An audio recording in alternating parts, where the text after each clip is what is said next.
Welcome, everybody, to another edition of Millennials Are Killing Capitalism. Take a moment, like the video, subscribe to the channel, share it with folks. We're on at a time I know we don't usually do stuff at 5 p.m. Eastern Time and 2 p.m. on the West Coast, but it's the time that work for all of us because we're bi-coastal today again. And so anyways, really excited to have Jemma DeCristo back, who we had recently with Eric Stanley, talking about Kamala Harris and San Francisco liberalism and, all of that good stuff last time. Jemma DeCristo is the author of the forthcoming book, The Aesthetic Character of Blackness. She is a frequent contributor to the podcast San Francisco, which is also where our other guest, Toshio Meronek, their writing has appeared in Al Jazeera, The Nation, Them, Truthout, Vice News, and more. They host the podcast San Francisco, and their book, which I'm sure some of you all are familiar with, Miss Major Speaks, is out now on Verso, and there's a link to that in the show notes. And this kind of came as a follow-up from our last conversation with Jemma, because one of the things that came up was YIMBYism, and it's something that I know Jemma has written on. I know that there's been it's been something that has come up a few different times that people wanted to have us have a discussion on, and I think it's well past time. And so to do that, also joining us today will be Sterling Johnson from Philadelphia Housing Action, who is a housing organizer here in Philadelphia. So anyways, shout out to all of these folks. I'm going to welcome them all to the show. It's good to be with you all. Yeah, stoked. Feel like I'm living the dream here. Y'all have been a very big inspiration for our podcast. So thanks for what you do. Well, thank you. That's great. Really appreciate the work that you all are doing. It was fun diving into some of your conversations as I was preparing for this show. And Jemma, as we get started, or before we get started, there's a couple of fundraisers that you shared, and I wondered if you could just take a second, and I can pull them up on the screen here in a second, but they're in the show description, and you could just talk a little bit about what these are. Yeah, so the big one is called Bay to Gaza Mutual Aid. And if people are listening and you can't look at text, you're driving or something, obviously drive safely or ride your bike safely. It's baytogaza.org. That's bay2gaza, the number 2. And they have a bunch of, this is a cool mutual aid collective that Toshio and I know about. Toshio, you had them on the show on San Francisco as well. They would make a great guest, actually. It's really interesting. They remind me a lot of the Cooperation Jackson folks you had on. I keep bringing that up. And that they're also trying to create structures of sustenance and survival as well around this. And there's a lot of fundraisers on their page, and a particular, donate whatever you can to all of them. The Dahnoon one is the mutual aid. I want to kind of boost that. They are upping this one. I happen to, these are all verified, and the Dahnoon one is someone I know who's a really awesome organizer, Palestinian organizer. And yeah, I just wanted to boost that, and hopefully, it's one thing we can do to help support Gaza and support the resistance, the survival of Palestinians as part of that resistance. So, and they're doing a lot of cool work on the ground in Palestine and as well as in Cairo and other places. So yeah, that's great. Yeah, thank you for sharing that. And yeah, folks, both of those links are in the show description, so I definitely encourage people to check that out and to support. And I agree. I mean, this is like something material that people can do, that in a time when often it feels like there's nothing that we can do, or that nobody gives a crap about how many times we protest or whatever, so appreciate that. Well, great. So let's get into the conversation a little bit. So I think just starting, just kind of I had one person even reply saying, what is YIMBY? What are YIMBYs? And I think that's a good place to kind of start, is maybe even just, before we even talk about the origin story, which I know is one of the first things we do want to discuss and something you've written about, Toshio. But first of all, what is this? What are YIMBYs? Yeah, YIMBY stands for Yes in My Backyard, and it's supposed to be a sort of contrast, like a play on NIMBY, which is the not in my backyard people who I think we associate with, I don't know, this idea of like a cranky neighbor who maybe spends their days on like nextdoor.com complaining about, seeing a person of color like on their street walking by. Also, NIMBY gets associated a lot with like people who don't like change, people who don't like the idea of new neighbors, of new buildings going up in their neighborhood as well. I would add a part to that, just that it's also kind of I don't know if we can call it a false flag, but a false dichotomy that they made up. I mean, I'm not saying the term, Toshio would probably know more about this. The term NIMBY itself, I don't know if it predates the YIMBY movement. It may. I mean, there's a kind of, the affect certainly does. It's very similar. I mean, we could go back 100 years. It's very similar to like, the end of the 19th century, beginning of the 20th century urbanism too. It's very similar to like, if you look at somewhere like New York, like the nouveau riche against the like old money too. There's also that kind of split in it. We'll talk about this later, but a lot of the new tech money, I mean, these are like, the out there children of the old money, usually in most cases you find out, but it's kind of a new money, old money dichotomy too, that there's this sort of up and coming, establishing themselves tech elite that are having their dreams for development and innovation and all these words that we associate with tech in the Bay in particular, but now unfortunately everywhere, that's having their limitations squashed by the sort of old money, old market logics of the old rich, of the old money. So there's a lot of that too in there too, if people need like a really historical or kind of older reference for it. Yeah, and I know we'll get more into that false dichotomy a little bit later on in the discussion. So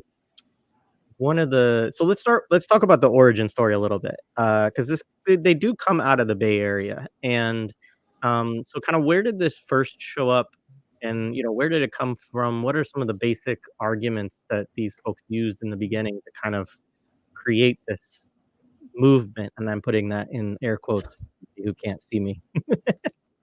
Yeah, I mean, it came out of a time, YIMBYs came out of a time that, I mean, out of these problems rather that are very real when like this basic need, shelter, housing is increasingly unaffordable to people, when there are more and more unhoused people around. And housing has just become so commodified, and it remains the biggest expense in most people's lives that I know. And, also at the same time, like we have AI creating algorithms that are doing the math so that landlords and real estate investors can squeeze just a little bit more profit off of us. And, we'll get into like why the buildings that they build are not the ones that we need built.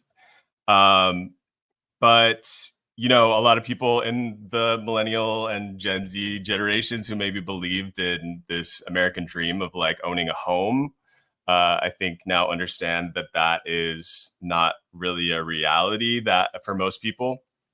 And so landlords are becoming, increasingly unpopular. They needed something to repair that image. And so the YIMBYs presented this AstroTurf sort of, like a fake grassroots way to repair that image that landlords and real estate developers have, I think, very rightfully, they've come to present themselves in a negative light. And so I do think, it's really the landlord lobby trying to clamp down on some of the tenant organizing is what they came out of. And so they, out of this, the Philly connection is, or one of the big Philly connections is this sort of young colonist, Sonia Trauss, who became the head of the first big YIMBY group here in San Francisco. It's called SF-BARF, Bay Area Renters Federation. Cute name.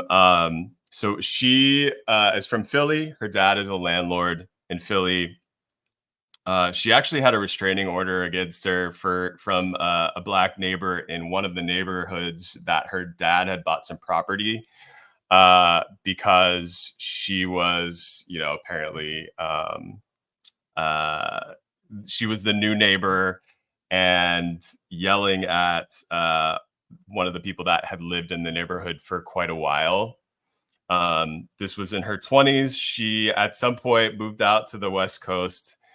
She was living in Oakland, and she started showing up to like city council and planning meetings to put in her 2 cents about like new buildings that were being built. And she came to all these meetings with the same kind of story. Like, she was like a lowly math teacher was kind of her narrative. And she and people like her were having trouble affording living in the Bay Area.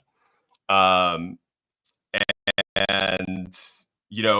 it wasn't long before she started showing up in the New York Times and the New Yorker with these glowing profiles that were giving like a industry plant, I suppose. This New Yorker profile that came out within the first year and a half of SF-BARF existing details how like she was brunching with Peter Thiel at his place when he lived on the peninsula in Silicon Valley. And pretty soon she was like getting checks from her first Silicon Valley billionaire. To write her a check is Jeremy Stoppelman of Yelp.com. And pretty soon she had support from a bunch of other like tech billionaires and millionaires. And that's kind of, how it went. Maybe Jemma, you have some stuff to add.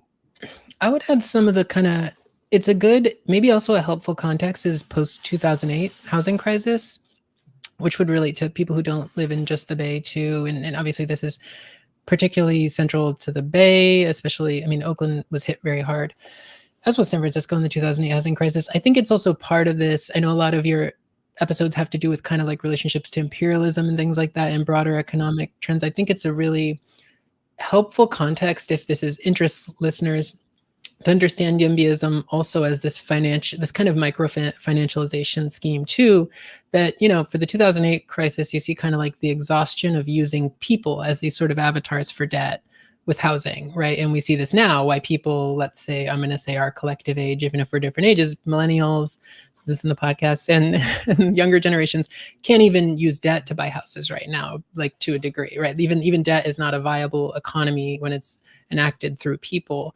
And I think you kind of saw that with 2008. One thing that was very eye-opening for, I'm sure, many of us was that, as well as looking into like the way financialization had led to the total like atomization of time and the atomization of investments and things like that, right? Because part of this is also that the U.S.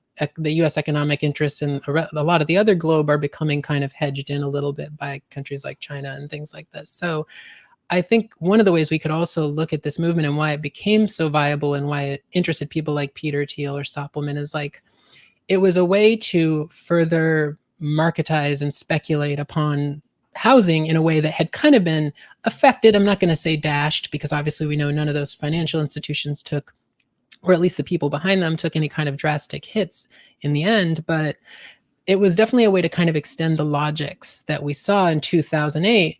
And of course, also rebrand them, which is something I think you've alluded to, Toshio, about the kind of astroturfing. So ironically, and this is kind of tragic, I suppose it says a lot about the nightmare, quite literally, to use that figure of capitalism, of late capitalism, or the latest stage or the last stage of capitalism, depending on the way you look at it, of no longer talking about housing as the American dream, but kind of talking about it in this austerity logic where it's like, you can't even afford to live here, and kind of using the most bare minimum sort of like, we could even call it affect, to wiggle themselves into these kinds of, we could talk later about sort of their infiltration of community spaces, which is probably how many of us have encountered them as people who are not realtors and not rich.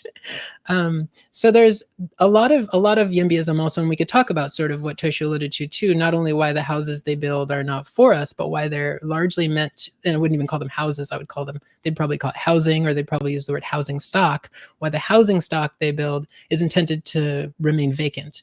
Right. So it's also a way to think about, there's very much a parallel to time in late capitalism, if you look at the way the markets work. But it's very much a model for how to further and further carve up. When I say atomize, for people that are listening, if that doesn't make sense, I think it's definitely a way to further and further carve up land, whereas, you see kind of the interests, they're not able to do that through people. And it's actually far more of a liability, as we saw in 2008, to do it through people than it is for them to kind of do it in a way directly. I think more directly, we maybe would say a kind of direct exploitation or speculation. So a lot of it comes from this, we could go back to 1492, we could go back to, how do you carve up land more and more and more? How do you create more and more value, more and more fictive? I mean, the value is all fictive, but how do you create more fictive value out of finite resources, right? You could go back to Marx or something, like things that are, San Francisco is one of the most densely populated cities. And this is one of the reasons they also have such a fetish for San Francisco. But they did also, all in, so Sterling can jump in, they also did gravitate towards Boston, which is one of the most dense cities too, is that it's a testing ground, right? If you can carve up the most densely populated area more and more and more and more and more, right, that shows your financial model works, right? Which we see with, that's kind of the history of financialization since the 80s, which we could also draw parallels to a lot with this. All in there. Yeah. I'm so interested in just the dynamics that even at a community meeting, like, what are these identities? It's like they wear them like clothing, right? Some of the racial characteristics. I guess I'm thinking about some of the people that we know here. They're people that are, I don't know. I feel like they have all the marginalized identities, but they say the most dangerous and evil things. So I just wanted. I want to know, why do people listen to these at all? Yeah. Is the question. Yeah. Early on, I think they realized in order to sort of give landlords a nicer image in places like San Francisco or Philly or Austin, or amongst the creative class, or like young professionals, like there needed to be a sort of like liberal facade that it covers. And so like in many cases that comes in the form of hiring a person of color to keynote the YIMBY Town conference, or putting land acknowledgement at the top of the website for said conference. Meanwhile, what they're doing is really it's a form of colonization. It's like the gentrification part. It's hard to stress how much the land acknowledgement and YIMBYism are sort of at odds. Appreciate it. Sorry about that. I had to talk to one of my kids real quick. Yeah. Go ahead.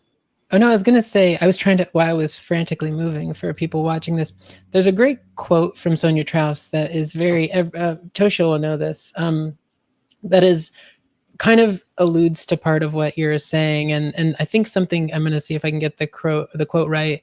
I think it was Sonia Trauss. I'm looking at an article that says, gentrification is what we call the reevaluation of Black land to its correct price. Was something Sonia Trauss said. You probably remember this, don't you? It's a very famous quote because it was kind of their attempt, which Black land is a fascinating idea. I don't have any of that. I would love to. Yeah, she was talking about Oakland specifically, Yeah. and this was from her Twitter. Yeah. Yeah. Early on. And to the extent that it appeals to this was probably in, I want to say 2017, 2018, this quote, because I kind of remember this. And to the extent that it appeals to people's identities and things, to what you were saying, Sterling, I think we could go back to at least urban renewal, right? And one of the ways urban renewal really worked was by using things like beautification projects, which were these kind of Trojan horses through things like Spur in the Bay, or the Ford Foundation, the Danforth Foundation. There's all these different groups that it was sort of a, colonization from within, and like a kind of an internal endogenous sort of move, right? That hasn't really happened successfully with YIMBYism, but I do think you see a lot of this idea that you saw Black people, especially after the 2008 crisis, just to pick a simple, not by no means the only catastrophe that had befallen them, or that had been afflicted upon Black people from capitalism, is this idea that, why does your neighborhood look bad? Couldn't it look beautiful? Shouldn't the things you own be worth money? These are all kinds of older, really fascinating in a way. I think this is a lot in the book that I wrote too, not to play, it won't come out for a year, but there's a lot of these notions of kind of esteem and respect. I mean, you could go back to the Harlem Renaissance too. If you're thinking specifically in Black culture, I'm thinking this because Philly is a Black city, and Oakland as well, or is. There was a fairly minimal attempt in YIMBYism, but it was still present, and I wouldn't be surprised to hear. It's interesting to hear in Philadelphia that it's much more prominent. Toshio could probably talk about this in terms of how they kind of used Black people here maybe a bit differently. There were not a lot of Black faces, which is it's an interesting contrast perhaps to Philly, but you did see even within their kind of early machinations, this attempt to kind of be like, well, why should Black people's houses not be valuable? And it's a weird way to attach, but also, if you go back to urban renewal, it was actually quite effective. We overlooked the role of Black middle class people in creating beautification campaigns. And you could look at cities like New Haven as a really good example, that were very central to kind of cleaning up the neighborhood. I'm using air quotes for people just listening, beautifying the neighborhood. There were all these kind of beautification projects that use these sort of esteem notions from internal to the community, that or planted them internally to the community, that realized they were a very effective form of kind of suzerainty or public governance, or whatever you want to call it, kind of like a way to get people to police themselves or invest in the kind of larger market logics. And you do see that quote from Sonia is very much an attempt. It's not like I know her, Sonia. The quote from Sonia Charles is very much an attempt to kind of seed that. I don't think it worked, and I don't think they frankly needed it. I think we're at that stage in capitalism too. We talked about this actually the last podcast, where I'm not sure you need Black people to cave for, but they did try, which we could perhaps both of you have alluded to and could go into more. Somebody brought up in the chat, Elaine Brown, working with housing developers is nasty work. Let us pray. Actually, I'm going to pull up real quick. Even though I have it like later on, because it does really relate to Kamala's platform here. So this is her, she doesn't have actual policies, right? But she has, what is it called? She's got YIMBYs for Harris. Well, I'm sure she has that. There's like what is it called? Issues. That's what she says. She has issues. So this is one of her issues, but just the framing of this, because people have been talking about this a lot. Actually, it's one of her few things that I think is being kind of marketed in Pennsylvania. It certainly is, and I'm hearing this from people of, basically giving first-time home buyers up to $25,000 to help with their down payments, more generous support for first generation. But I found especially this middle paragraph in particular really interesting, because it's a comprehensive plan to build 3 million more rental units and homes that are affordable and end the national housing supply crisis in her first term, right? So it's not a housing crisis. It's not a crisis of it's a supply crisis. And this is kind of key to also the YIMBY argument, right? Because it's I think you mentioned this last time, Gemma, too, and I know you do too, Toshin, like some of your work, but it's a supply side economics argument, right? That they're using is that there just are not there's not the problem is that there's not enough supply of houses, which of course is not true, but yeah, that's the argument that they use. Absolutely. Yeah, that's like one of the things that I think has stuck the most with their arguments, and they've been most successful at promoting that idea. And in places like San Francisco, you have so much empty housing in spite of the unhoused populations going up and up. You also have I think it's like something like, for every unhoused person in San Francisco, you have about 15 homes that are empty. And that is a stat that you could, apply to similarly to so many other cities. And yet they're pressing this idea of it's a supply side. That's because they're stumping for real estate developers who stand to make a lot of money by relaxing zoning laws and making it as cheap as possible for real estate developers to make as much profit as possible. And yeah, the supply and demand argument that they put out there is particularly I guess it's annoying to me, because on one hand you do have YIMBYs who are, when faced with opposition, they have a tendency to tell tenant organizers or people who are just curious about what they're doing and maybe have questions, that the rest of us are kind of too dumb to understand the intricacies of zoning and planning, so we got to leave it up to people like the YIMBYs.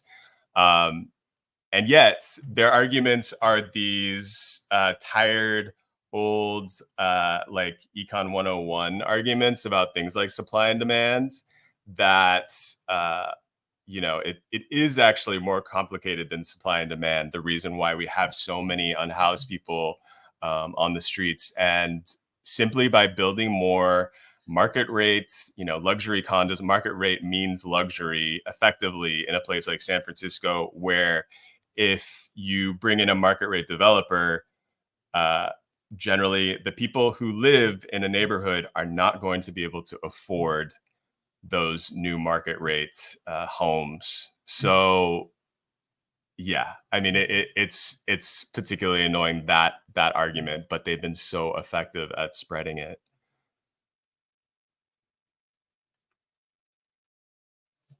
Yeah,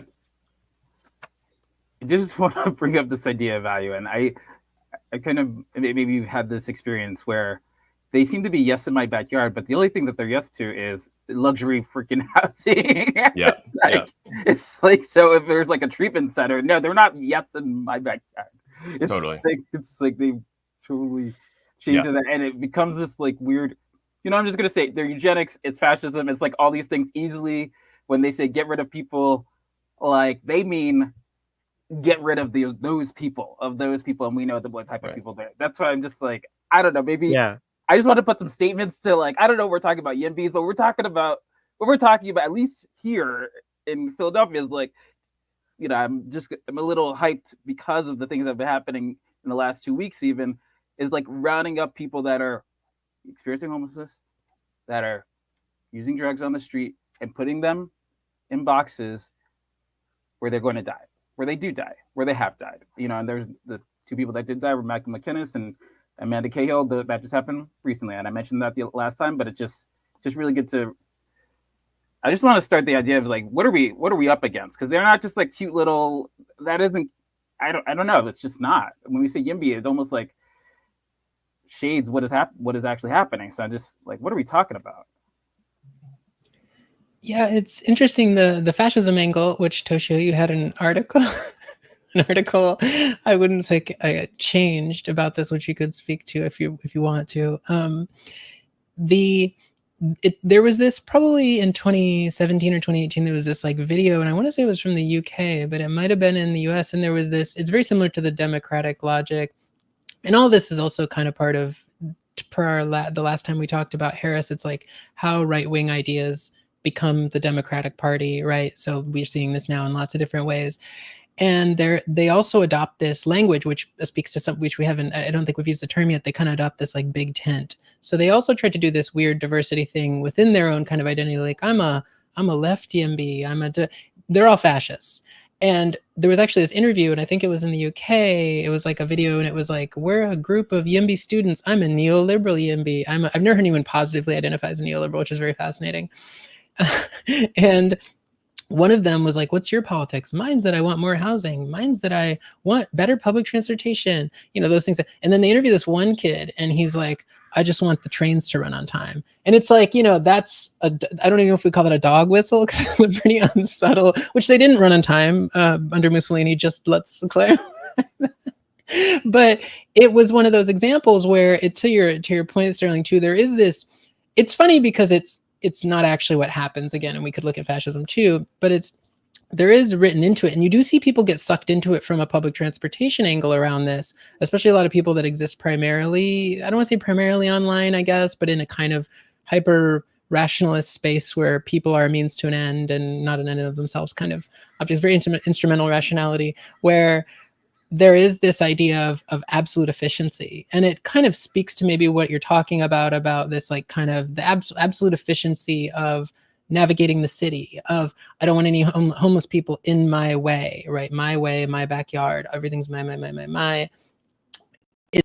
It very much does have this operating logic to the city that we saw, like, I don't know, maybe 100 years ago, kind of similarly with the emergence of things like trains and subway trains and things like that. So there is again, which was also something people, again, to use the train model, people definitely associate with a kind of fascism, at least aspirationally. I mean, ideologically, again, it didn't actually work that way.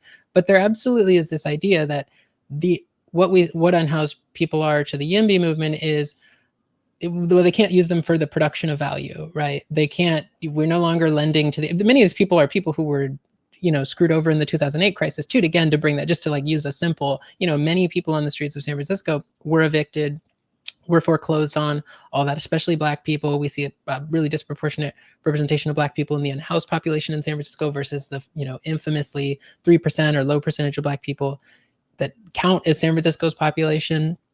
And a lot of this is that they can't operationalize them to produce value, right? And that, in fact, quite to the opposite, unhoused people, sex workers is a really big population. We see this now with there's a lot of battles around, Tosh could probably speak to this, around like these barricades they're building in certain neighborhoods, which is just, I mean, again, quite literally fascism.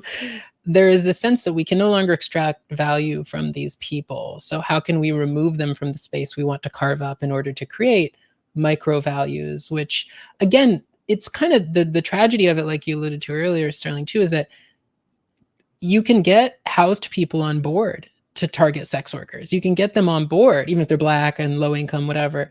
You can get them on board to target unhoused people, not realizing that this policy also wants to evict them too. It does want, I think, Sterling, you kind of said something to this effect, it does want a city without people in a certain kind of way. It does want that kind of absolute efficiency logic where you can have empty condos whose value is never interrupted by life, right? Like it's only life of capital, right? Which is opposed to our life, like it's opposed to Black life. Like they really want something that just can, make money. Any kind of public life gets in the way of that. So it's absolutely genocidal. It's absolutely fascist. It's, we could say lock in step with Zionism too, a lot of these expansionist colonial settler projects. So yeah, for sure. Yeah, Sterling, like that idea that Jemma just put out there about like, yeah, unhoused people are not their people. That's not who they want to count under their big tent, because it is a big tent. They're, doing the same thing that Democrats are trying to do with including just about everybody, from the Cheneys to I guess, former Bernie bros or what have you. And at some point, people are going to have disagreements, but one agreement that people, I think, one thing that people can agree on right now is like there is a housing crisis. So they are, you know, calling out a very real problem again, but their solution to this problem is the market, is capitalism, and that's why we're in the mess that we're in right now. So there's one thing I want to bring up because it's coming up in the chat, and I think that this is also so one of the comments is they want renters, which might be the case in some instances, but I think one of the things that you all have pointed out in your work around this is how often what they create are vacant buildings. So say a little bit about that, you know, because I think that's an important element of this. Well, I can probably, Toshio could probably speak to it more specifically, but I think the other side we don't see, right? Because it is like, I want housing, I want a place to live. A lot of what's going on kind of the back end of the ruling class aspects of it, right, is also, again, looking at 2008 is the management and displacement of risk. So when you see these buildings, right, and Toshio, you can speak more to this, it's also about passing on developer risk. And eventually what they're trying to do is pass on the developer risk to the city. So there actually is a really big public dimension to it too that you could probably speak to. And San Francisco has, I would say, ended up footing the bill, but the politicians here, and they're not our politicians, the politicians here have gleefully done this. So I don't want to make it seem like, oh, someone twisted their arm. But a lot of this also has to do with the displacement of risk. So it's also about, it's one of the other reasons why they want these buildings to stay vacant and end up being in a perpetual state of being in construction. We could call it a perpetual state of in construction, and why it's also about having the city foot the bill to fail the projects too. And then there's also this, again, like we saw this in 2008, there's also a kind of betting logic that takes place over the failing of these projects. I just thought it was like a helpful thing to mention, but I think, Toshio, you could probably speak more to the question. I think that's related to it, at least. Yeah, I mean, here in San Francisco, and I imagine I know it's the case in other cities as well, where there are new condos being built to, you know, allegedly to house, you know, young professionals or like young families. There's a building here in San Francisco that I pass just about every day on Market Street, which is like the main drag here in San Francisco. It's 109 units on Market Street. Completely empty, and I believe it was 2021 when the construction was finished. And these YIMBYs are showing up to the planning commission meetings to voice their support for all of these new market rate projects. Like Jemma said, they don't actually care if the building is filled. Yeah, it's, you know, great illustration of like the type of building that they will build. So just to clarify, but this is in LA, and I believe it's like a couple blocks away from Skid Row, basically. And it's this massive development, and it's been vacant and finally at a certain point, they ended up like cleaning all this up and hiring extra police and security guards and all this other stuff. And so, but it's a good example of, it's literally a building so vacant that people just went in and like tagged every single floor, you know, and made a art installment out of it, basically. But yeah, sorry, I didn't mean to cut you off. But no, I want to say that the city of LA, I believe, eventually maybe is in a deal to purchase that building. And it's hard to understand, like with some of these buildings, like that building that I mentioned here in San Francisco. It's like these units are not even attractive to investors, like people who have endless amounts of money. They're not attractive to people as pied-à-terres, like, you know, a second or third home. Are they building these places just so that the only kind of like the state is basically the only entity with enough money to go in and actually purchase the buildings? It's unclear. What they're not building and what they're not really arguing for is for affordable housing. They do argue that it's going to trickle down, that these market rates, somehow these empty units, the capitalism is going to work out for us all, and these empty units are somehow going to bring forth a time in the future when housing unaffordability isn't an issue. Yeah, I also, the other part too, it's worth mentioning, part of this calculus, right? And you saw that with the image you showed, why they want, their language is also density, density, density, but it's like a very particular kind of density, right? It's this idea, because housing projects have always been dense. They don't want to build housing projects. I mean, New York's a great example. I'm sure you have them in Philly too. I don't know Philly's housing as well. And to a degree, we have them here. I don't think significant new housing projects have been built since the 60s, I believe, in San Francisco. I mean, you see little developments here, which even nonprofit developers, many of whom are YIMBYs too. It works differently, which maybe Toshio, someone could speak to. But a lot of this is also to speculate the land, which is also something that's kind of like right under our feet, that we may not think about that when we need we need housing. We may not look at the fact that what they're building this housing for is to increase the value of the land. And that's one of the reasons they want big apartment buildings. You buy one house in a neighborhood, let's say a rich person buys a house in a neighborhood in Philly, gives it the gray gentrification makeover with glass and the terrible stenciled numbers. It doesn't increase the value of the houses around it that efficiently or that expeditiously, right? It gradually does so. You build a giant apartment building in there, and they're all worth $3,000 a month, $4,000, $5,000. That much more rapidly increases the speculative value of the land in the area, and the more rapidly, I mean, again, capitalism is all quarterly. It's all there. This is not a lot of. I mean, it's planned out, but a lot of this is not. It's planned out. I mean, it's a planned out crisis. But I think a lot of this is also right. They know the faster they can do this, they can extract these values, the faster and the faster they can speculate on them before they get out, before things crash again. Because we've never really had a true recession or got to have a true recession since then.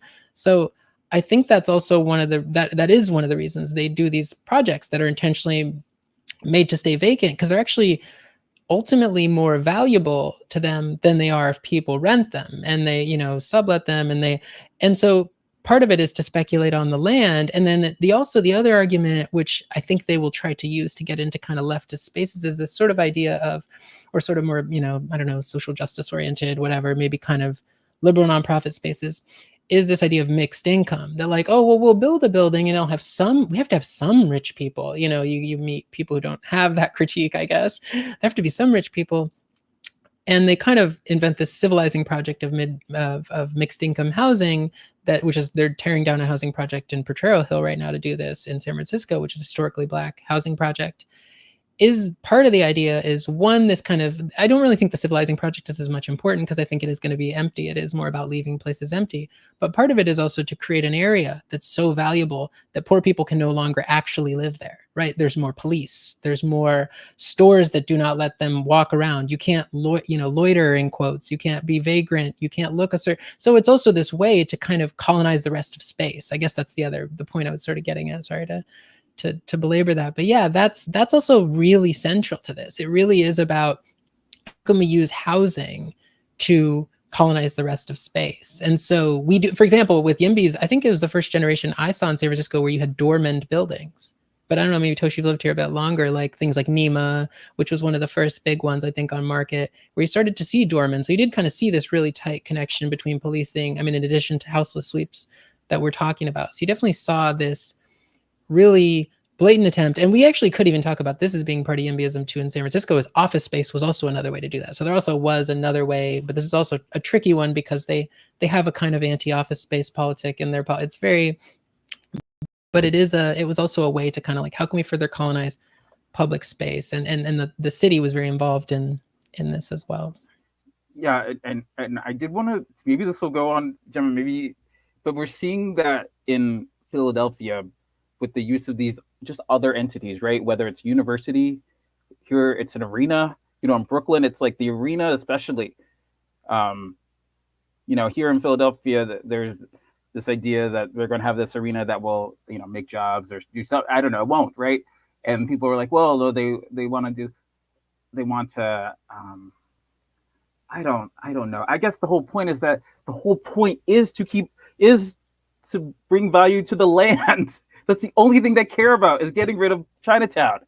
Like, we're kind of moving from that place of like, at least like the way that you kind of described it, it's like it is about this value of what they value compared to other types of, I don't know, use values that we can consume, you know, in terms of fighting it. It's like what do we do? But like that's what we've seen, that's what we're seeing here. I imagine that happened with the Chase Center too, and all that stuff, and then that's connected to Potrero possibly, you know, which are things in San Francisco. I don't know these items in San Francisco that I know about as well.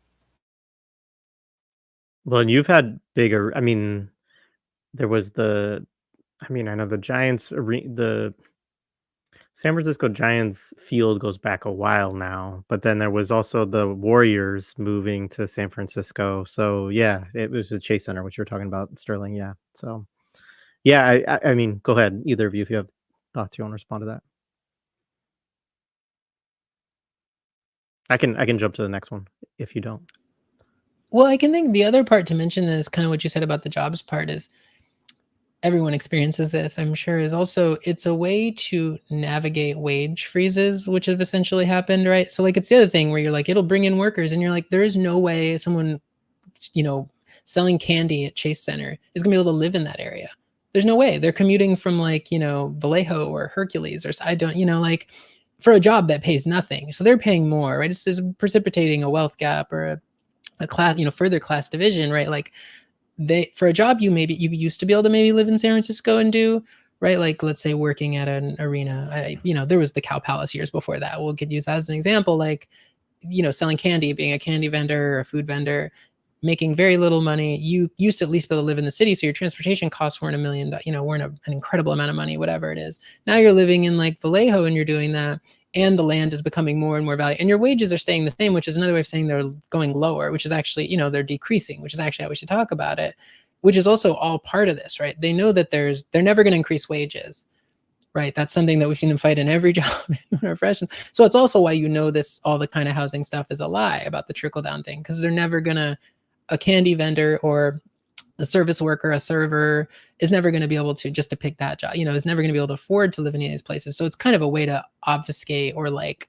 mystify, to create like a mystification around, oh, you can still, you know, don't you want housing? Wouldn't you want to live here? But it's like, there's no way I'm ever going to make more money, which is true of even so-called middle-class professions. I'm using air quotes again with a lot of this stuff too. So I'll just end there. 100%. I mean, I just wanted to say quickly, like, because there's been a strike. I mean, I think they actually suspended it for the playoffs for the Phillies, but there's been a strike at the 3 arenas that we have, which are all actually in Philly, conveniently located in South Philly, in a place that's like fine, where they could just build another arena, but they don't want to because they want to put it right in the heart of the city, right, and break up Chinatown, and it's also, I think this is one of the arguments we get in Philly too, because Philly is a poorer city, right? And so then you get these like, you know, we need to increase the tax base kind of arguments too, and you get these, basically Philly would like to be able to court tech, right? This is part of it, right? Is also creating, when you're in a city that doesn't have industry, it's experienced deindustrialization, all of this, and it doesn't have, you know, tech basically, which is the sort of modern moneymaker within our economy in some ways. They're like trying to figure out how to also make the city a place where tech would come, right? But again, it is still that theory around making jobs, but it's also the people that are here wouldn't have those jobs either. Like it would be then to bring people from other tech people from other parts of the country to those jobs, you know? So right. Yeah. Anyways, I didn't mean to cut you off. Oh no, and that was their whole argument, was like, you know, where are we gonna live? We're new in town, and we need a place to live. It was very much kind of a selfish endeavor that the YIMBYs were partaking in from jump. But yeah, like Jemma, you were mentioning like people who might be working in service jobs, like how are they going to afford these new places? And we know they aren't, even in cases where they set aside, like in San Francisco, a lot of new buildings, they'll set aside like 15% as quote unquote affordable units. And affordability can mean so many different things. It's why it's like one of my least favorite words. Just the way that it gets used can go wildly, like up and down and all over the place. And when those affordable units come online, I mean, there's all of these stipulations around them and things that will make them unaffordable to people, like the homeowners association fees, the HOA fees on new units might be as much as the rent or the mortgage itself for people, and that's not accounted for when typifying like what's affordable versus not affordable. You also have in San Francisco, like the our affordable, like below market rate housing is tied to people's income. And so you'll see these new buildings come online that are quote unquote affordable housing, but because housing is so expensive, the new units will be affordable, but at say like 130% AMI, which is like the income measure that they're using. So we see a lot of these units come online. Sorry, this is like a little bit like getting into the nitty gritty, but AMI, when you see something over 100%, that should be like a tip off. Like they're advertising this to someone who doesn't even live in the neighborhood, because AMI is related to what the area median income is. And a lot of these new quote unquote affordable units are being, rented or sold to people who are up to like 130% AMI. So that means, like the person that's going to be able to like move in is maybe making 30% over what the general population of a neighborhood is making. Does that make sense? 100%. Sterling, could you talk a little bit about the townhomes struggle? Because I think you all faced a lot of different elements of kind of what we've been talking about today in that as well. Yeah.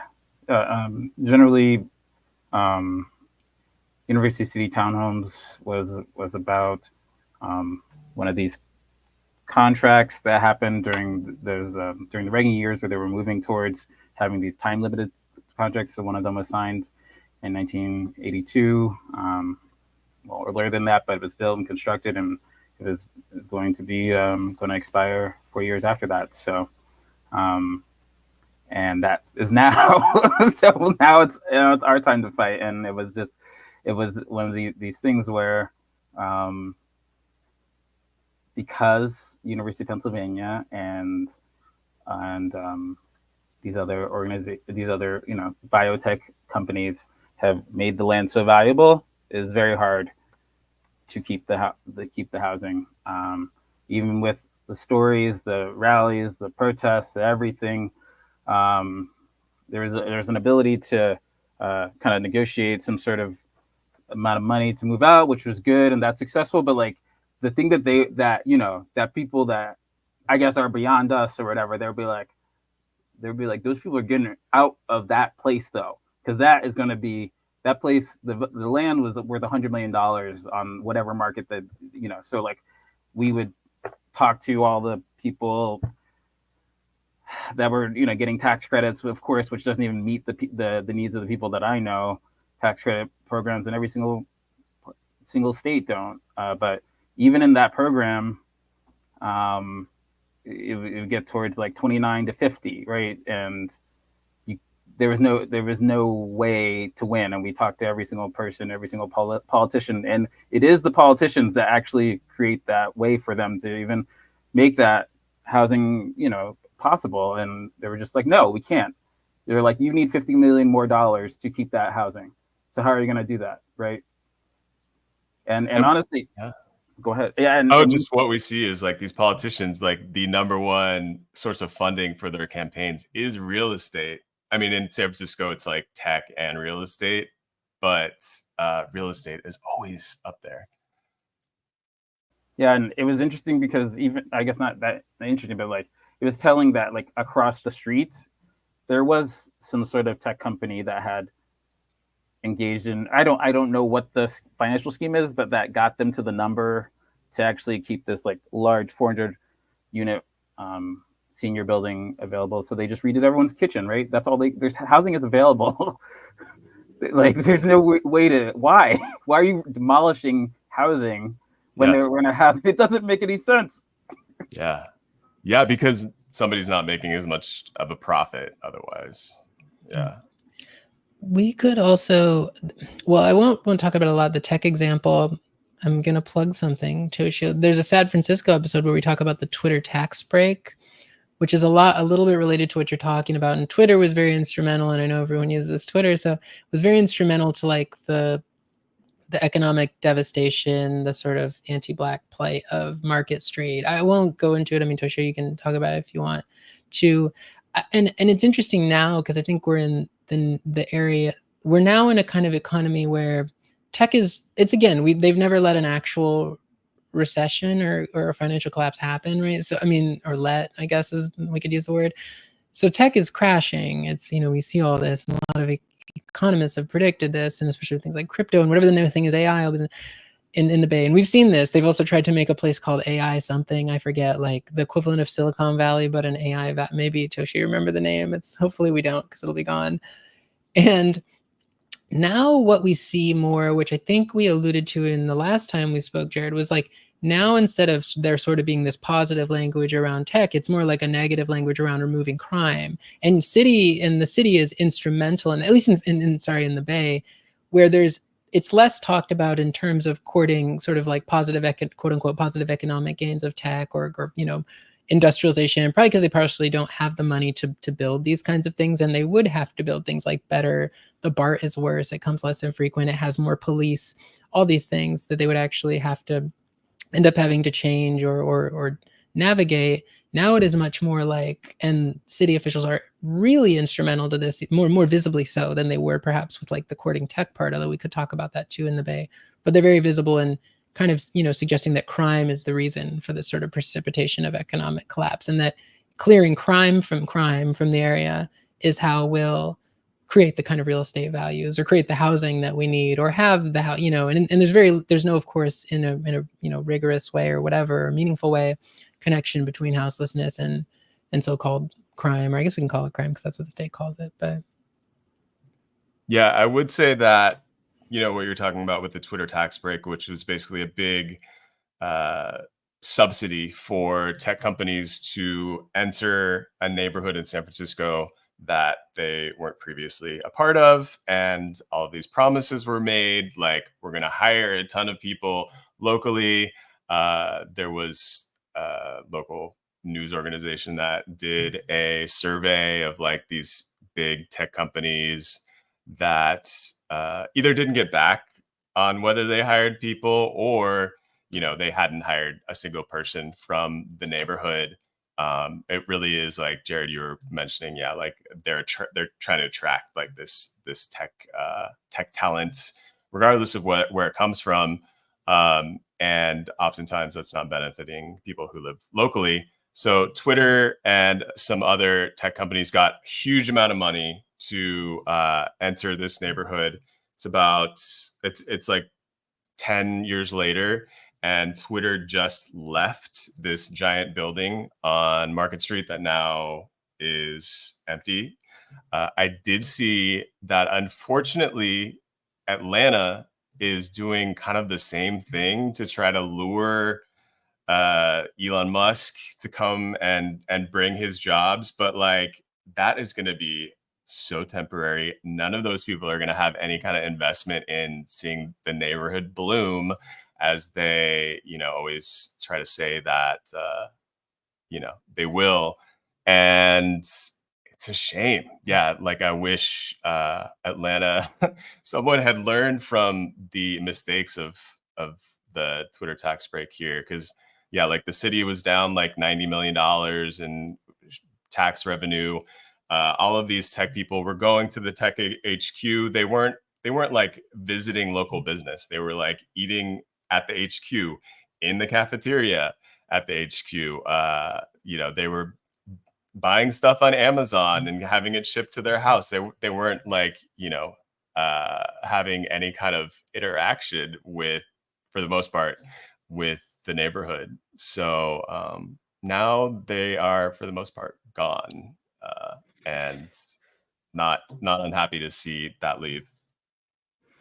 Yeah, I mean, Atlanta is a whole that there's a whole series we could do too on Atlanta with all of the different like businesses that they've actually, I mean, you know, like even there's like almost a small like Hollywood section of Atlanta at this point. I mean, because like Marvel has been down there, and then there's what's that guy? Why am I blanking? Tyler Tyler Perry has his Perry. whole yeah. Yeah.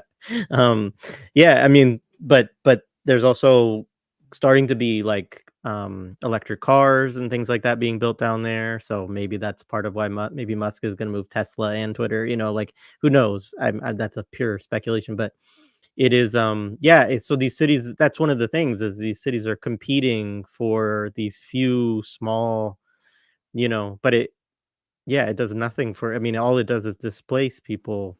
And you know, obviously I mean, another part of it too is that obviously like construction workers and engineers and architects and stuff like this, they must love this stuff, right? Because it does the one place where it does create jobs and create like, you know, some money for is in that sort of area. It's like what we need to build, right? And I think that's one of the things too I see with like Kamala Harris's thing is like on one hand it's like, you know, this nod to the housing crisis, but then on the other hand it's like, oh, we can do a bunch of development, you know, like that's, you know, we can build a bunch of stuff, you know, which is also, I guess we could shift a little bit to some of the impacts, but like the one of the areas is this sort of discussion around it being an environmental movement. I mean, there's all the ways in which the YIMBY has like there's all these different kinds. Like you've talked about, there's like people who are in the DSA that are YIMBYs. There's like a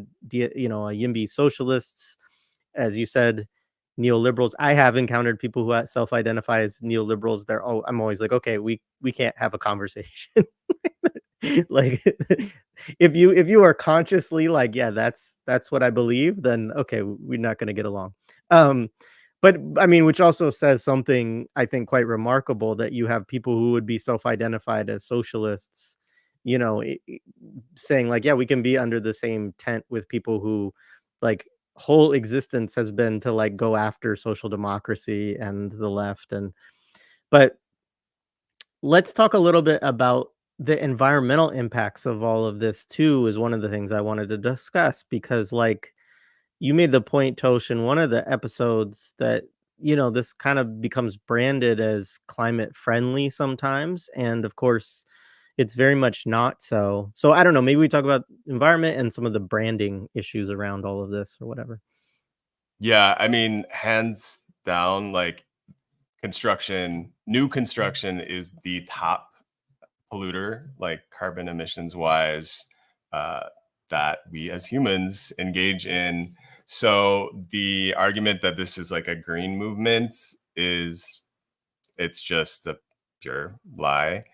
And I could see why, you know, it's necessary for them to use that kind of line that this is that building more is going to be green, because again, it does go back to like, if they are the antidote to people kind of hating on landlords and the real estate industry, they need to go after like, yeah, like a liberal, like progressive sort of vibe.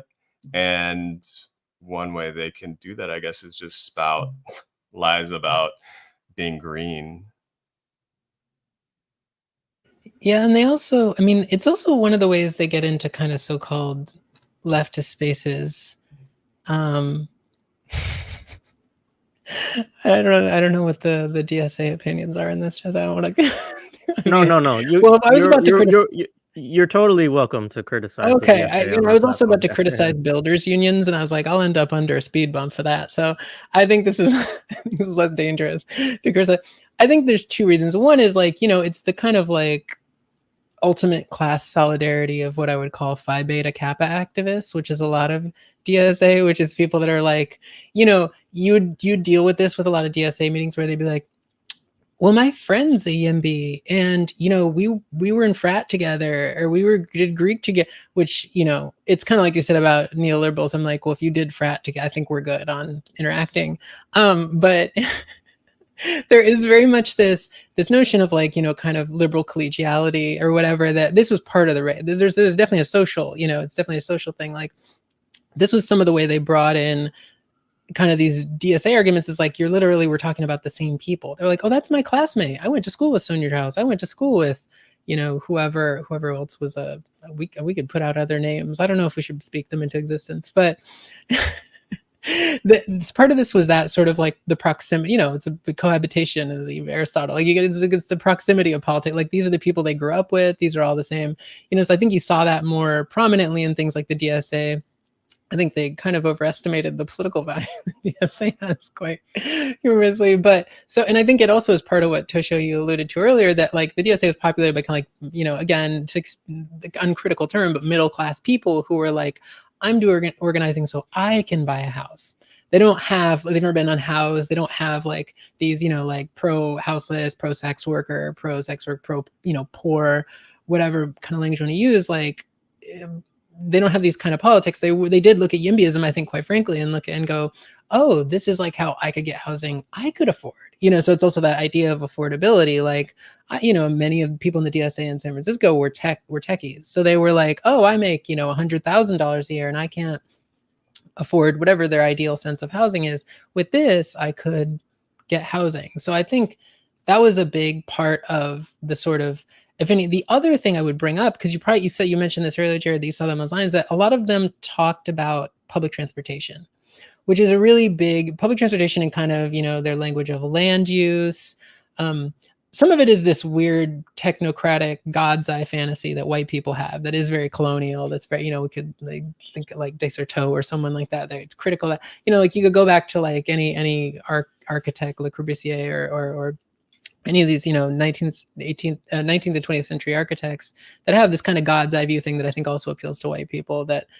But a lot of this was also like, oh, public transportation, you want to be able to get places. And that's kind of the fantasy of a public. I think like what Fred Moten says, like this fantasy of a public was a really good way to manipulate people. Like in terms of like the original theft, I think is what Fred Moten calls it. The original theft is the public. And there was very much this way to navigate the public where they were like, oh, poor people will be able to get around the city easier. The people that already live here, presumably. And so will middle class, college educated, upper middle class, to the extent that they want to confess that in the Bay. You might not hear that one yet. You might not get that out of them just yet. They'll also be able to, it's this kind of right to the city idea or something like that. And that was also all the kinds of logics of transportation, of making transportation more quote unquote accessible, was also one of the ways they Trojan horse this. But to bring up the environmental thing, what we actually see is like, this is all tech funded money. These are all people that created Uber and Lyft and all these other, just to pick those two, companies that have made it so that poor people drive more and more and more and more and more just to make less and less and less and less. And that is not, that's not tied in. Of course, we could talk about also like the breakdown of unions, which of course is a very central, some people would argue that's actually why tech exists as a feature, as a phenomenon. That's certainly to make things like Uber and Lyft, to expand these kinds of, or private busing systems. This was a really big thing, which is funny that we really talked about them as separate busing, right? But they weren't technically racially striated, right? They had things like Lyft. Sure, yeah, we could talk about Lyft. They had things like the Google Bus. All these other kind of corporations would have their own busing systems that were private buses that would the workers, quote unquote, which we could also talk about the status of workers, since you brought up the construction workers who are totally for YIMBYism and have only protested buildings when they're not union luxury condos that are using. So it's also one of those unions where it's like, there's that element, but there's also a lot of the workers they've courted take private systems of transportation and are encouraged to, and have enough money to, and don't, like Toshio was alluding to, don't want to rub elbows with poor people, don't want to interact with poor Black people specifically. Like they want a private bus with like Wi-Fi and heating or air conditioning, depending on the season. They want a private, one of them was actually called Chariot. You know, I don't think that exists anymore. I don't touch you, probably would know that more than I, if it still exists. But yeah, all these private systems they built that are kind of part of the, that are not kind of, that are totally part of the class system. They're kind of trying to, at least we're trying, I think it's kind of falling apart now, but for a long time, for like 10 years, we're trying to suggest was the pro-public transit stance. And this is also some, you know, again, these are the, all the tech companies that these are their private shuttles, or they're the ones who create all these systems that cannibalize public infrastructure like Uber and Lyft, which use public roads and public streets to stop their cars in the middle and all that stuff like that to create, you know, and Chipwit tax unions, or Airbnb was a really big YIMBY. We actually didn't even get into Airbnbs we could talk about, which Airbnb was a real, all their kind of surrogate donors were a big investor in YIMBYism, even though we know that, you know, all these things kind of encourage more construction, more driving, people driving longer distances and having less access to equitable means of transportation, which, so and then there's also a relationship to policing too, which we could connect to environmentalism as well, but which we don't have to get into. But there's a lot of, there's nothing about YIMBYism that's that's actually good for the environment. It's a growth movement, you know, like it's pro-growth, and it's not there's no YIMBY argument that's really degrowth. The only thing they would kind of degrowth would be like deregulation or something like that, would be law. They're for the, you know, it's the growth of law too around housing. So yeah, I mean it really just sounds like a term for gentrifier, right? Like a positive, like you know, a brand that then you can put a new politics around, that just be like, yeah, we're really we love gentrification. I mean, that's kind of like what I'm hearing in terms of an argument, really. I just wanted to respond to this from Colin. So I will say this about DSA, which is DSA is a lot of different things, and there are different caucuses within DSA. It can be different in whatever city you are in. So I do always encourage people, if they're looking for organizations and stuff like that, to check out the organizations that are in their own community. But having said that, there are definitely elements, I think, that within every DSA, well, maybe except for one, but most of the DSA chapters that I've ever been to, you will find these elements of people. You will find people who are like very much like, you know, yeah, we want to improve the trains, the buses, we want more housing, like this kind of, this YIMBY politics can fit within elements of DSAs, and I can understand that, you know, quite well. So, you know, landlord adjacent, I don't know. I mean, I'm sure there are a few. I mean, didn't Bernie Sanders have multiple houses? Wasn't this a anyway? We'll move on from that one. But yeah, let's see. So what are other impacts like that you all feel in terms of like, because one of the claims, right? We've talked about this, the sort of trickle down idea, right? And I think Toshio, you said that you had someone tell you that it would take 30 years, or maybe it was the guest on your podcast say that it would take 30 years for this to trickle down, actually, which is like very convenient. You know, I think it was the guest on your show, Tosh, because they were like, I need housing now, and you're telling me that if we do all of this and build all of these houses, then in 30 years I might be able to get housing. Right. So anyways, like what is the kind of, there's the promise of what this does, and then I think what is the reality in terms of what you've been able to assess of what happens with these policies? Yeah, that was a quote from Victoria Fierce, who was self-proclaimed YIMBY socialist. That was a group that met at this local YIMBY organization's HQ here. That, you know, on Tuesday they would have the YIMBY socialist meeting. Wednesday it was time for the neoliberal YIMBY meeting as well. So yeah, the 30 years was something that I heard a few times throughout like reporting on YIMBYs a couple of years back. And it's just the idea that this trickle down Reaganomics will take about 30 years from the time that you build to trickle down to everyone and make housing a lot more affordable in an area. And it's, yeah, like you said, it's very convenient because I mean, I don't know where I'm going to be in 30 years. Am I going to be alive? Like, is Florida still going to be on the map? Like, there's so many different factors, and it kind of just pushes so many of the arguments that are there against YIMBYism down the road. And the idea, I think, is to like create like, you know, the housing crisis is an emergency. Presenting YIMBYism, building new market rate condos or what have you is the answer to the housing crisis. And I mean, we really just need to decommodify housing.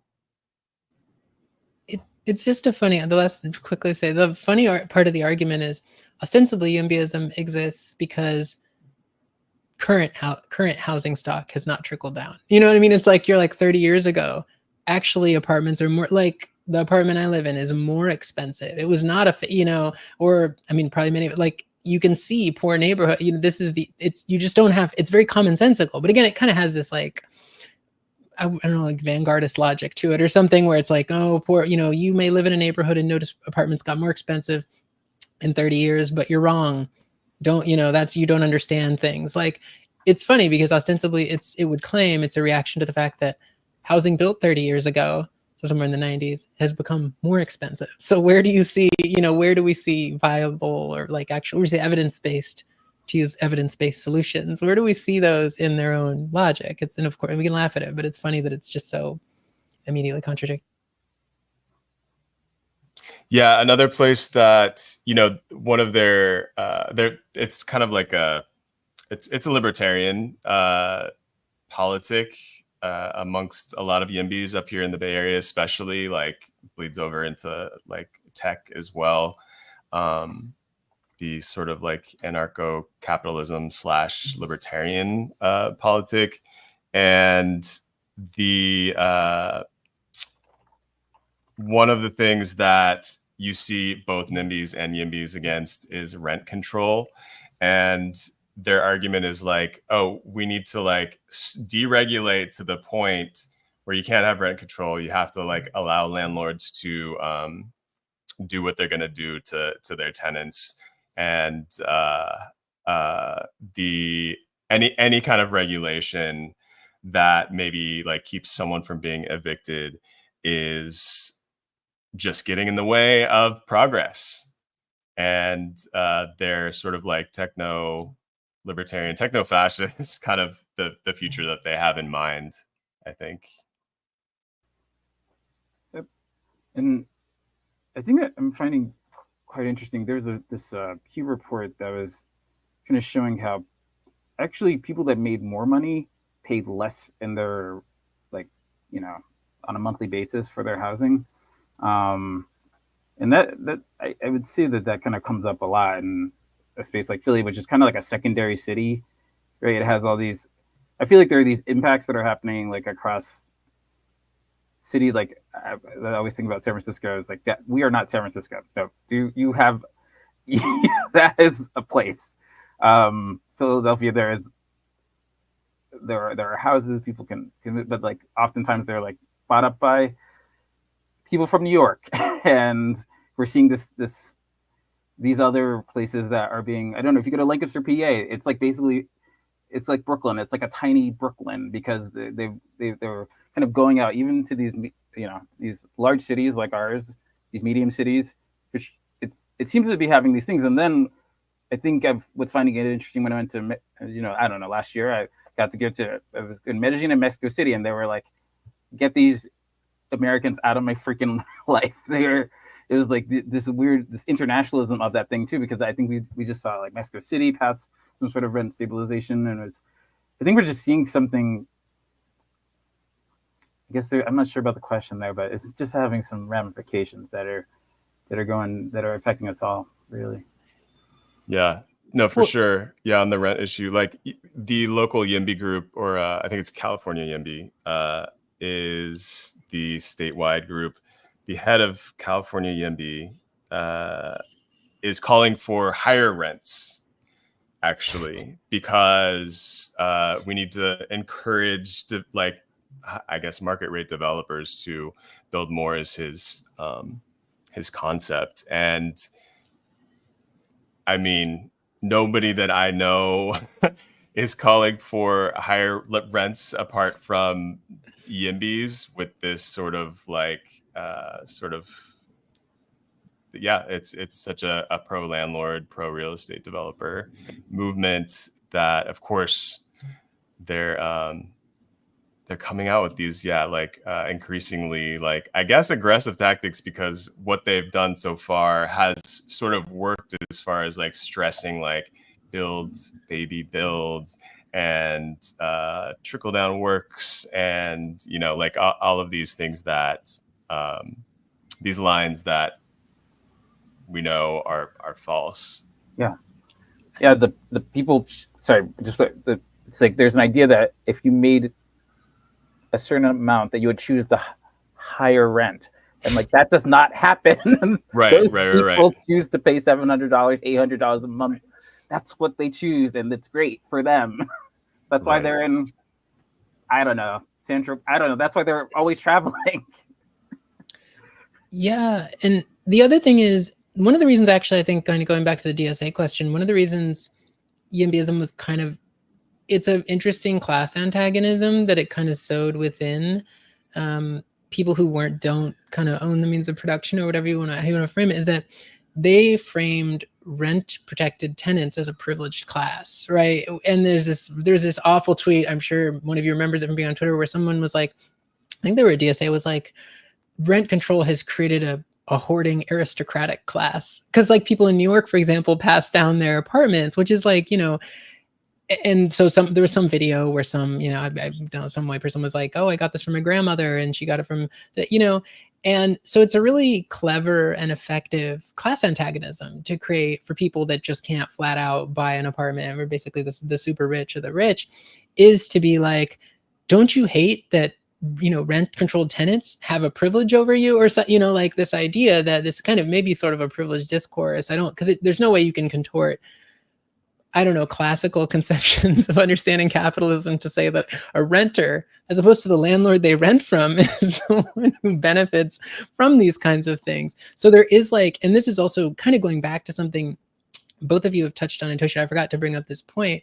When YIMBYism started, it actually pretty unambiguously framed itself as an antagonism against all people who were, had grown up here, so to speak. And there's all these kinds of contorted arguments where they're like, oh, just because you grew up, what does it mean to be from a place when you really think about it? Like, what does it really mean to be from a place? Like, well, I am technically, like it'd be like, I'm from here because I've lived here for 2 months. Am I less from here than you? Person who's, they would make all these kinds of mystification arguments that were very clearly just, playing on sort of wearing people down, or, mostly also kind of appealing to people who maybe similarly had moved to a place recently and were like, well, that's true, I do want to be able to afford here, and I guess I can't fight this YIMBY person. I guess I should fight this older black tenant who has rent control, Right. And so there is this, it's a great way to play people off against each other. And there was very much, the other thing I will say too, is there was also this weird attempt, it's kind of gone away, called them anti-Semitic.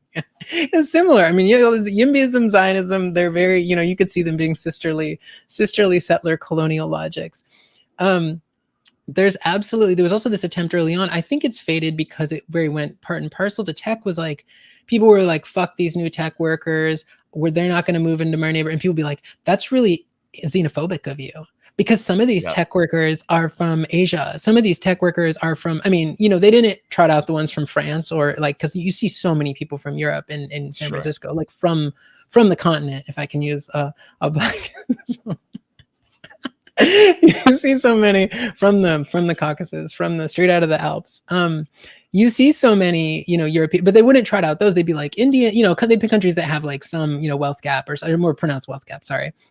Like India or parts of, East Asia, and be like, well, that's very anti-immigrant of you, and pretend that, of course, as we know, immigration discourse referring to people, like poor Black and poor Latine immigrants, those are not the people who are going to live in these houses that again, it kind of goes to the worker category too, is a very similar way they navigated immigration or supposed immigration, right? Is that a lot of and a lot of, I think Zuckerberg was a really big funder of I don't know if it's H-1B or whatever the visa is you need as a temporary worker visa, which of course disproportionately benefited or was almost exclusively used for like, finance work, financiers, I'm gonna call them finance workers, financiers, lawyers, tech people, basically these wealthy people who would have been, and again, they've kind of started to leave to a degree, but these were the people who would work here, and then of course countries like in Europe that already have these kind of unique exchange laws with like the financial class of people set up with the US. But there was also, this was another way they could kind of be like,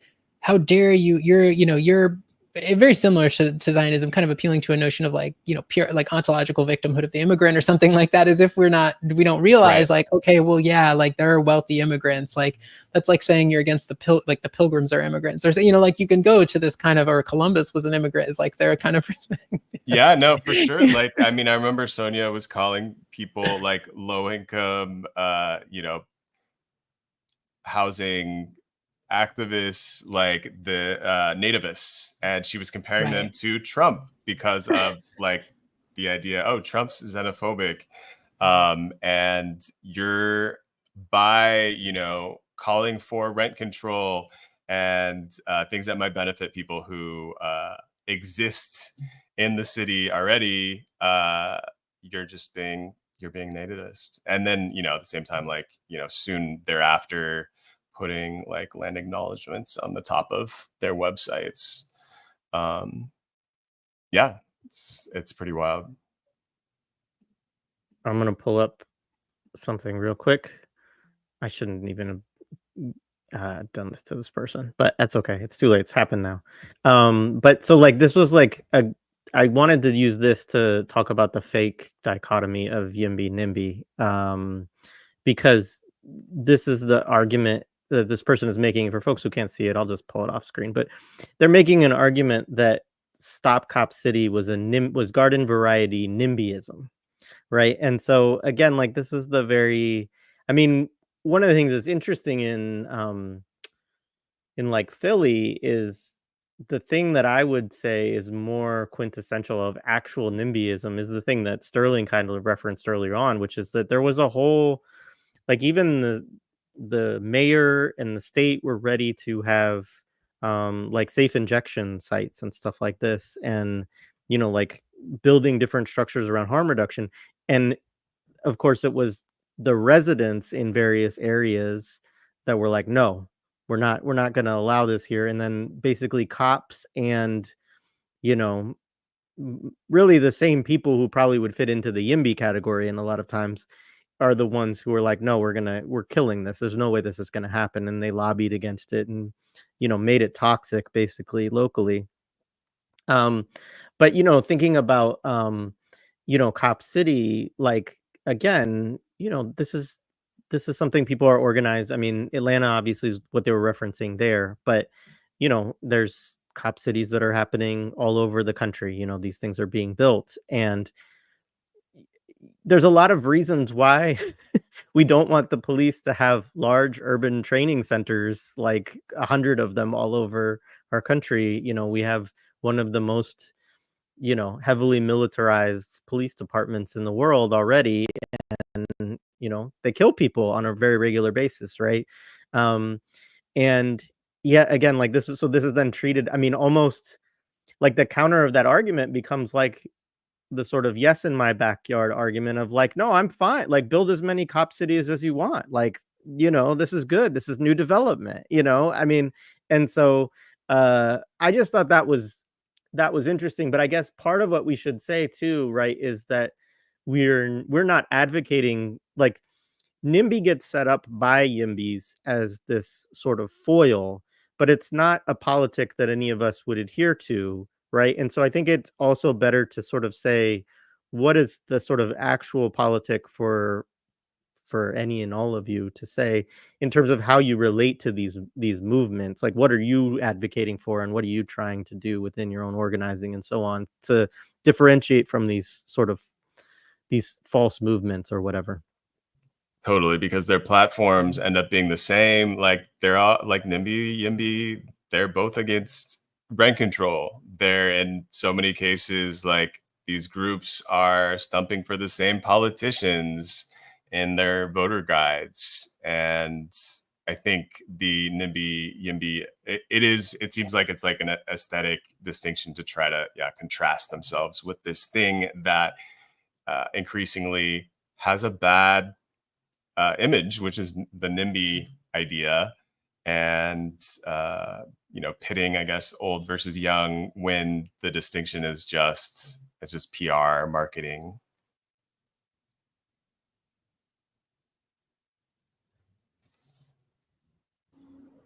Oh yeah, it's an old term, but I suppose the kind of like false consciousness argument is relevant to the extent that it's kind of like what we see with any sort of, sorry, there's a plane flying where I live. We survived Fleet Week. I think it's the idea that you can, a really effective right-wing tactic, right, is seeding kind of false arguments and false like nomenclature within sort of a political space, and then getting people to fight over that rather than like what the actual issue is. And you do see that.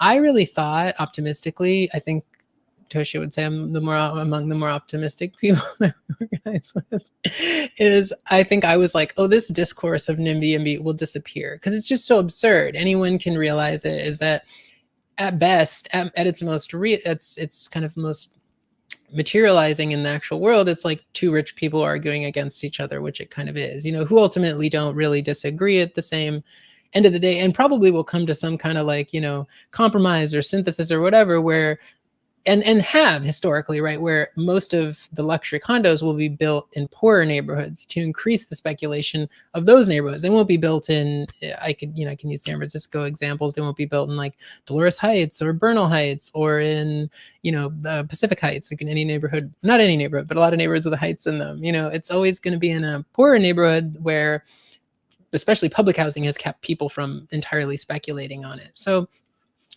but your question about like what sort of positive name, I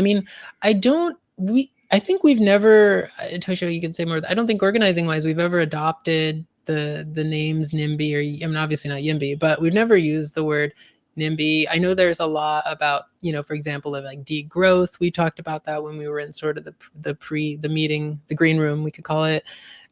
There's also, I think people also kind of, but this is also one of the ways they've mostly, I think they've more or less stayed away from this. And Toshio, you maybe would have, or both of you would probably have insights. I think people who are tenant organizers have claimed that name. I think there's, for example, in the Bay, there's a thing called TANC, which is Tenants and Neighborhood Action Committee, I think. Is that right? Tenants and Neighborhood Committee, TANC, TANC. There's a lot of groups that have sprung up around the name of tenant organizing, and generally, as far as I can tell, have been able to avoid sort of very critical of any of the sort of arguments of YIMBYism. And I think a lot of, and this is probably kind of an answer to your question, I think a lot of people who do houseless organizing, I think that's like a more helpful sex worker organizing, because again, these are not neighborhoods, we could talk about, they're actually building barricades in neighborhoods in the Mission, in where I live in San Francisco, in order to stop people from, it's very anti-vagrancy laws. We go back to the Black codes, these kinds of things in neighborhoods. And the rich people on the street are suing the city of San Francisco now about not fighting sex work enough. So I think we have our nodes of organ. That's kind of my view of it, is that, and I think I would actually say, like, to that early argument around beautification too that I was talking about, I think it's kind of, I think someone that Toshio and I know would agree with this. You kind of have to fight any form of beautification. I think they will just always it will always be for them. And it's a difficult argument to have, because it's like, why can't we have beautiful things? We go into what beauty is. But I think, we have our nodes of things that they've decided are absolutely not part of the beautiful, right? They're like sex workers, unhoused people. I mean, I would even say young people, because I don't know what young, like there's very much a lot of youth organizers have butt heads with them as well, because it is like, you can't be a young person. I mean, you don't have money. You're going to hang out in public for free. And that's also not something that YIMBYs want, right? And you see, so I mean, fighting from those kinds of positions, I think, has probably been the more helpful kinds of stances, rather than even engaging the terms of YIMBY and NIMBY. And people might have, like I think Toshio alluded to, like decommodify housing and things like that. I think people might have projects that kind of go more into the belly of the beast around that, but I will say mostly are sorts of, building networks of support and things like that around houselessness, sex work, and a lot of youth, queer youth things that we do here, like, are about taking over public space and not, kind of to the extent that we can decommodify it because it's part of this broader project. It's probably more helpful than YIMBY or any kind of housing, even activist. I think saying housing activist even almost implies YIMBY to me now. Yeah, one of their first slogans was like legalize housing, which was like, and I guess it was a take on back in, what was it, like the 2000s, Prop 8 in California, which was like the gay marriage ban. And legalized gay used to be something that you would see occasionally on people's t-shirts, and then they came out with their legalized housing. Again, like catching a vibe of something like vaguely progressive was something that worked for them, I think, in a place like San Francisco. Very cringe, as we say. Yeah, very cringe politics. Because the legalized gay was already, we were already cringe in its own way. And then, no hate, stop, no hate, duct tape over the mouth, no hate for housing. I'm surprised they didn't do that one. Yeah.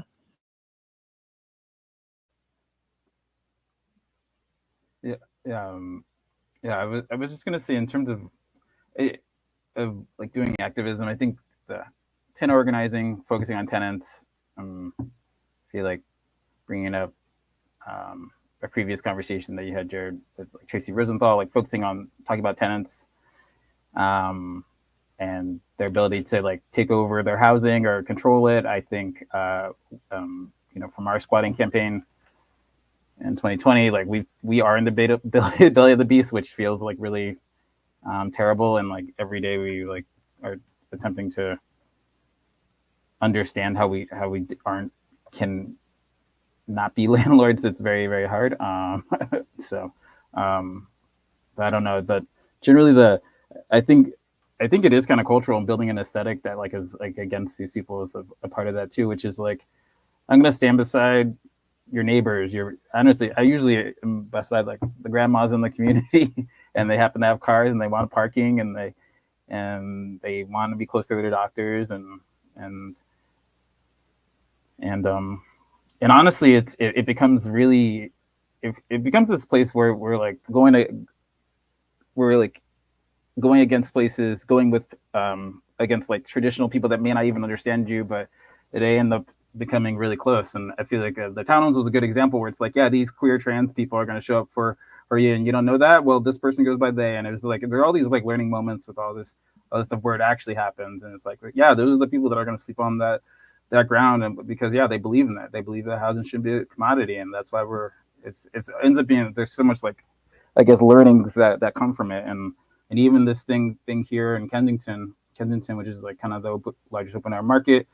It's like the people that are on the ground will be in the newspaper talking about somebody, I don't know, they talk about their children a lot, and I think that really terrible, but they've been doing it for years. But I will say, it's like ultimately, it's like, I'm gonna fight for that person to get that new roof on their freaking house, so they don't have to, I don't know. That's just where I think I've been at, because I mean, we have the people that are truly that own the land along the avenue, that then the council person, like the day after a sweep, will upzone it so they can build whatever they want.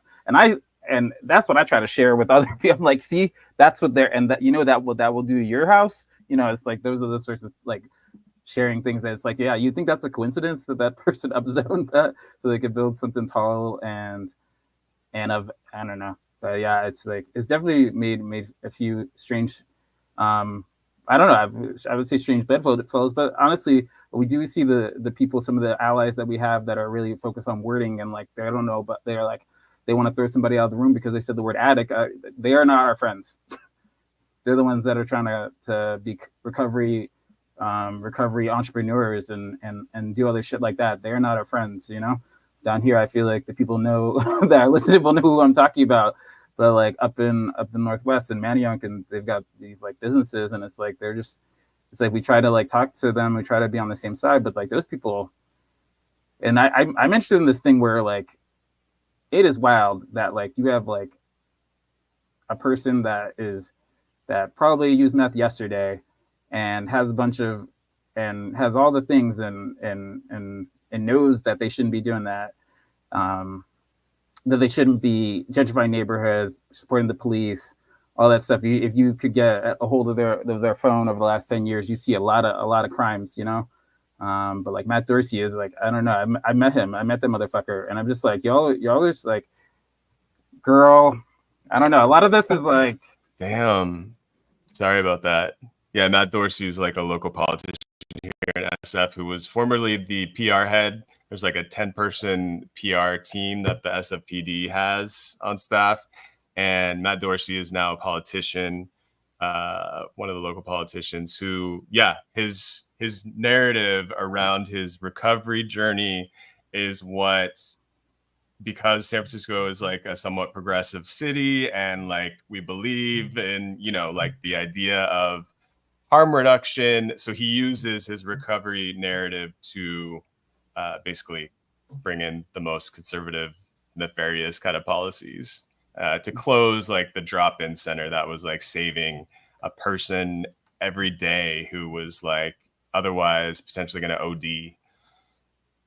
Yeah, and I will say, like there must be a place that they go where they're just like writing down the notes of San Francisco every day. They're like, Black Mayor, we got that.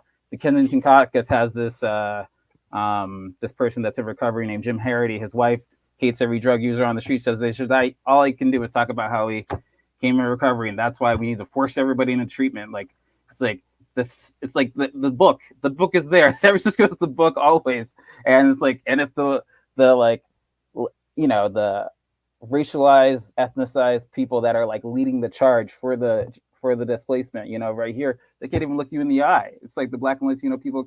We have a Black majority on our council. They could probably do whatever they want if they supported us, you know. But these people, I don't know. I'm finding the politics of it interesting because it's like that said, like we got to change like the formations or some of that are happening because it is because you have the you know, especially that recovery stuff. Yeah, I mean, there's a lot of things that you touched on. I wanted to go back to something you said, Sterling, to clarify for folks who may not know too much about your history, because you said we're trying really hard not to be landlords. And I think we should just contextualize for people that you all led. I'm going to give a summary of it, and you can jump in if anything that you want to correct. But you all led, you know, or were part of, instrumental in a series of encampments and occupations during COVID. You, through that struggle, got 50 houses from the city, roughly, city and PHA, the federal, housing authority, and you own that. That is now in a community land trust, which you are partly responsible for co-managing, and so that's what you meant by that. But you have formerly houseless people now living in those homes that you all got through that struggle. So it is I think it's important for people to have that context, not just like I'm trying not to be a yes, and also it's like 2020 was a moment, and also I would say so many people came out. There is like definitely could not have been done alone, and it's like, so when we had any defense, like 500 people in the city, Philadelphia showed up for, you know, I guess I want to be clear about. Yeah, for sure. A lot of people. It's not just you, and no, not at all. A lot of people who were involved, and a lot of houseless people who were involved in the encampments, for sure. That's huge. Yeah, it should be a model for so many other places, like that land trust. Yeah. So our friend Wiley Coyote asks, anyone inspired by other organizing work against real estate, capital, local authorities that people should learn more about or support? Thoughts?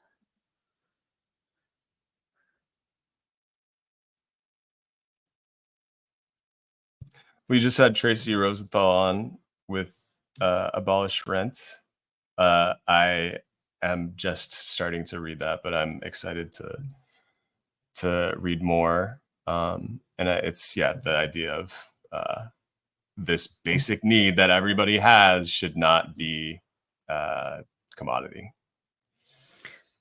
We had them on recently too, and I think it's a really good book for people to read because it's a combination of a kind of, like I think it's something for people who want to organize together, especially around like housing and real estate, to like read together to kind of, because there's a combination of stories, like kind of a manifesto style to it, as well as like some analysis and, recommendations. And so I think it's a useful book for sure for people.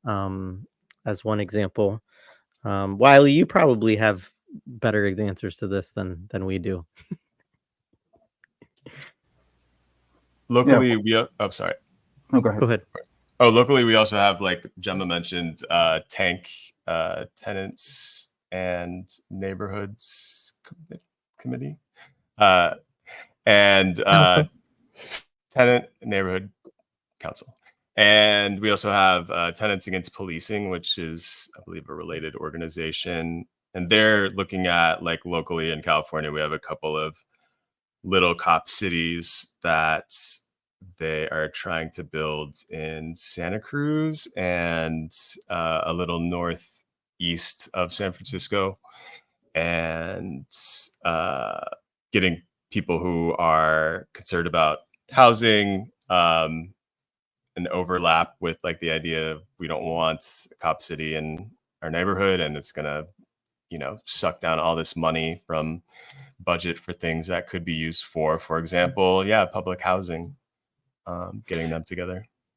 One thing I'll add to that I think is important for people who may not have heard this because they haven't listened to Tracy talk about it or whatever is that a lot of these groups are using a broader understanding of tenant too. So it's like tenants, including people who are obviously tenants within like a complex, but a lot of them include like they want unhoused folks to be organizing alongside them and with them and to think about them as, tenants within the city that are unhoused essentially. And I appreciate that about the movement, that it seeks to be inclusive of folks that don't have housing also. Yeah.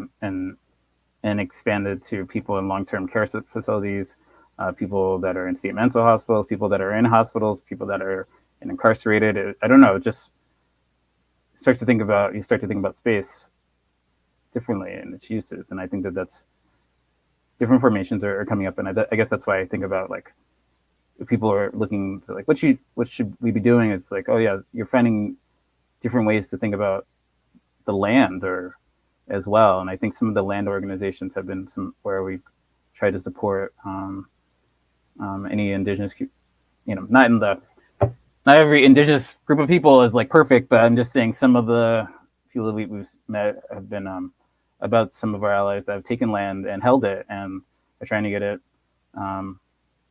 whether they have title or not, they got it, and that's all that matters. And supporting those people has been really some of the, I guess I'll call it Sister Glacius Gardens, as just like been some of the best allies in terms of the land reclamation work. In Oakland a few years ago, Moms for Housing was a group that centered around like one particular house in Oakland that had been empty, I believe, and there were people who were squatting. So like the squatting movement, I feel like people should look into, also with the in the Bay. Like there's been a few successful rent strikes as well recently that people can Google. We should do an episode on that actually. How it's successful and at the very least delaying and getting better terms for people if people join up together in some of these bigger buildings. Yeah, you made me think, I think one of the other things is abstract, but also not. One of the biggest YIMBY fights, like maybe less than 10 years ago, was this thing we called Monster in the Mission. We didn't even get into their advertising. I mean, we could do another show sometime. And this was a massive market rate development that actually people stopped. Like, it was actually effective at stopping it. And I think another sort of like, this is less a group and more of sort of like an approach. I think it's like realizing that as powerful as the real estate lobby and these things are, maybe especially now, and obviously they've had a lot of victories. Someone we organize with would say they only have had victories. Toshio and I know. But I think there is also this way in which their temporality is very quarterly. It does get to a point where they can abandon projects and we can get things, like, I guess, for lack of a better word. And I think in, the Monster and the Mission, I don't want to downplay the effects it had, even just like closing things like, it closed a lot of businesses, but there were chains like Walgreens and Burger King. But then also it's this complicated relationship to space, like you were saying, Sterling, where it's like, well, there's other places where, like, one of the few cheap places you could get food, was like McDonald's and Burger King in these places. And so it is kind of a complicated, there's a complicated relationship to space around these places. But I will say people effectively did stop the Monster and the Mission from being built, as far as I'm aware now. And I don't actually know what level of like receivership or whatever the property's in, but there have actually been victories that have been kind of, multi-front efforts, or involving multiple groups with, kind of like you were saying, Sterling, different politics that have come together at least to sort of stop projects, which is also, I think, part of this work. And then a small group that I'll shout out too is, like, again, kind of bringing up the sex worker angles. I think like Rad Mission Neighbors is a local group. There's some small groups that do kind of mutual aid stuff around, again, like sort of like anti-housel stuff, that are sort of like looking at the people that, YIMBYs want to get rid of, and like not allowing that to happen, because it really is anything they can do to sex workers or unhoused people, they'll eventually do to you, and it's like, it's why young people have nowhere to go for free. It's why there is no relatively speaking, there is no public space compared to the 90s, and it's kind of the Times Square-ification of things. And so I think there have been a lot of groups that have done sort of the mutual aid support thing. It kind of reminds me of some of the shows you've had about mutual aid, where it's like, well, we also have to have that as kind of like a positive model. Because like you're saying, we don't want to become landlords. Our goal is not to build housing. So what is kind of like our positive notion of like how we want to be in relationship to like not allowing them to build any housing. Frankly, they shouldn't build any more housing. Just it should be, we should despeculate the housing. It could be taken by eminent domain, whatever sort of. It never works that way, of course, but. So I'll just share this too. We did an episode with some of the folks involved in this book last year on the podcast, on the audio side. But it's a really good book too. And what made me think about it, Jemma, was or actually I think Sterling, you brought it up first, but is like housing or indigenous struggles around land, and like they actually, there's a lot of different aspects of it, because it also includes discussion of the so-called Oka crisis in Canada. But part of it too was like that they successfully took over, like, I think it was a state park in northern New York in like the 1970s, basically, and like basically occupied it and defended it and struggled long enough, and were like, this is indigenous land, like, we're taking it back. And they what ended up happening, I believe, was a swap. So I think they ended up having to eventually leave that park, but they got like reseeded, I guess you could say, like some of their own land back, that they were able to then create, basically. So it's like a real example of indigenous people reclaiming land, and the state actually acceding to that demand finally over a protracted like struggle. So that's part of it, but there's a whole bunch of other really interesting stuff in that book too, because it also deals with how the Mohawk people, like, there's the whole discussion about consensus. Like, it kind of gives they have, I think, the kind of the initial, I don't remember all the right terms, indigenous terms, but like essentially it's like basically the constitution that the Iroquois Confederacy like put together. But it talks a lot about how to build consensus, but also link up different sort of relatively autonomous formations, and think about like kind of governing and working together, and so it's like a really interesting book on the whole, because it's like a mixture of different things, from kind of some stories of struggle, some history, and then even things that people can practically use in their organizing. And so yeah, that's another one that I would shout out, that is also on the same topic of like land and decommodifying it, reclaiming it, land back, etc. Cool. Yeah, people have done some good work around shell mound reclamation here in San Francisco, or more East Bay, but in particular in Berkeley, shell mound that was purchased by foreign investment company, wanted to build a condo with the help of some local politicians, and people have been able to so far make sure that it has not been built upon. Right on, yeah. And I was just lifting this, so Colin corrected me. I think this is correct. It was what they eventually got was an abandoned like boys camp in the Adirondacks, or maybe that's what they seized in order to get the other land. But yeah, it was something along those lines. Okay, here's another question from the audience. Does the awful aesthetic of gentrified buildings and their derivatives show the dead end of capitalism? Yes. Yeah, it's kind of like that globalized, like Airbnb look.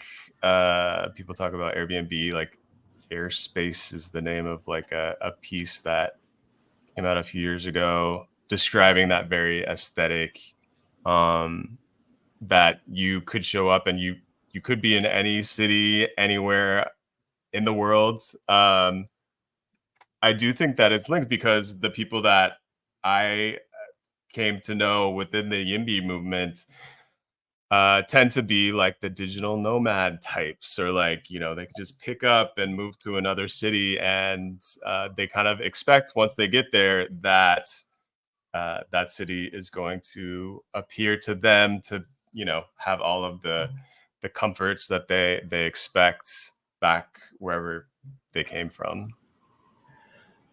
I would say I have a different reading of this, because I think I would interpret it, and I've written about this, it's in the book with downtown Oakland, but like, I think there is kind of this defensive architecture is sort of like the logic. I mean, it's a city without people. I think that's possibly the end of, because I don't know how you sustain, I mean, even not even getting into like global currency disparities, and like the US is sort of like waning economic influence. I don't know how you sustain that kind of model, right? Because I obviously, capitalism without production is surviving with financialization and management, and that's kind of what we're talking about. It's why in some ways they don't even really need, they only need the new housing for the management aspect of it, because they can't, until if they destroyed rent control, then they wouldn't need it as much, or I mean, they'd probably go for both. I think a lot of the ways that something, I don't know that it's, I know people would love to characterize it as an aesthetic, like a form, but I think it's like how the aesthetic, like the process of the aesthetic. Because like, for example, this is a more obvious, everyone has probably encountered this kind of like the artification idea, that like something they did in Oakland, and I think they've done here too, is like kind of like the mural approach. They're like, oh, we'll make a mural of the people who used to live here, which is actually the people they're killing, and that, while not the last, maybe that precedes the gray condo. I'm not sure it does. I don't know. Some people would say you don't need the mural anymore, though I think it's really essential to like the kind of comprador collaborator aspect of it, that you kind of have to have this acknowledgement of, or the Democrat land acknowledgement. I mean, you see that with the Democratic Party doing a land acknowledgement, or celebrating Indigenous Peoples Day for that matter, while bombing an Indigenous people. So I think that maybe the Marx part, the contradictions becoming, that seems the most absurd contradiction, right? Like, so I think you kind of saw this in 2020. It was very managed through, that was a moment where it was like, I also had kind of a housing moment where people were like, one of the reasons we're seeing this is because of the like massive displacement in the last 10 or so years. And So I would kind of say there is, at least preceding the gray condo, the empty condo, there is, or like attached to it or is fixed to it, there is this kind of funky local referent that I have to say I think they kind of need it in a way, or I think they need some aspect of it, maybe not as a form, but as like to signify a process, that it's like, you know, this agreement has happened, or this, you know, it's not just a pure sort of like, again, not really the aesthetic, but kind of, to use the word in a brutalist, not in its like architectural sense, but a sort of brutal project. Like it's not just this sort of facadeless project that's coming into it. So that might be it. I mean, the empty buildings, I think it's really, the weird thing is that there's, even now, we didn't really talk about businesses. I mean, surprisingly, you know, we talked about office spaces a little bit, but like now there are so many empty businesses in San Francisco. Like Uniqlo is gone, like things like that. I'm not even talking about local, like a big old place. There's those, but there's like Uniqlo, H&M, Forever 20. We talk about this all the time as shoppers. Uniqlo, H&M, all these places, their physical space has left. Macy's is going to leave San Francisco. And it's an interest, that's, to me, that's kind of the end of capitalism. One, because you think it's something when Macy's was invented, but it's also such a giant building in San Francisco. I'm sure you have an equivalent department store there. What would even replace that now? You know, you're like, what would even be in a building that big? So I feel like that's where the kind of end of capitalism arguments could be more made out, that it's sort of the absurd, it's actually, the caricature is like its old facade, like Macy's, great symbol of capitalism. Its facade becomes a caricature, right? You're like an empty Macy's. It's like this giant albatross of capitalism, and it's totally empty. And that'll be the case for the IKEA in on market too. You know, like these giant, in a negative sense, land projects or speculation projects that are like, you know, now without any people, without any life except the life of capital. I think that's probably like, that would maybe be like the caricature, the contradiction. I don't know if it's an aesthetic, if it's a, you know, that people were also saying that in the 90s and it didn't seem to happen. So I don't know. Sorry. Yeah, so people were saying that in the 90s. One of the things that we didn't, I don't think, I mean, we probably touched on this, but we should probably say it a little bit in closing, is like, so what do these people advocate for, right? Because obviously they advocate for development, but like they also advocate for policies and deregulation and this kind of stuff too, right? So like I think that's just in terms of helping people identify like, oh, this is what's going on in my city now, like these things are starting to, this is what these things mean. Because I think sometimes things, a lot of us, like stuff just passes through our city halls and we don't actually know like what is even being debated right now. Like I don't really understand this. So yeah, what are some of the things that they try to do on a policy level, or have done in a policy level in San Francisco, that have kind of you know, been favorable to what the world that they want to build, which is a world without people?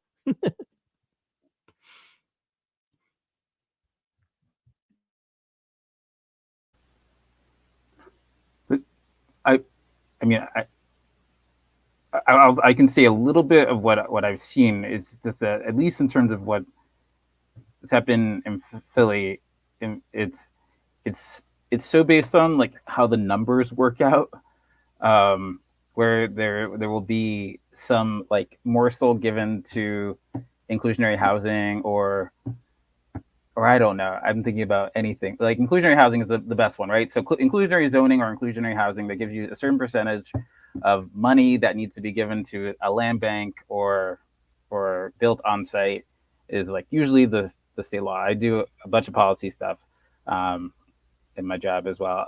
So that's the thing. But in relation to that, there's this idea that the builder should be getting something. So generally, it's really easy to just go to the building industry and say, okay, what number, how much do we have to allow you to build up or out for it to make sense? And then they meet that number, and that's the lie that usually pro housing, like city council people will put forward, and as if we're getting something. But no, they want to build higher. They want the values that, you know, the value then becomes like, I don't know, and I feel so silly, but like it becomes like into like us like having to rally against the displacement issue that but it's like, if you didn't up zone this place in the first place, I wouldn't have to be doing the stupid tenant organizing then. It's all your fault, you know? So it's all this resentment that comes out of it, because you're like, yeah, then there wouldn't be this pressure. And then we see these things, you know, it's, you know, with the tax credits, especially, and I'll let you all go. It's especially affordable housing developers, as we're like deeper and deeper into it, there is a cycle that goes here. It's like your struggle, affordable housing developer, whatever. I don't care, you know, because affordable housing is supposed to be profitable, really profitable for them, and they're usually connected to the luxury brands anyway.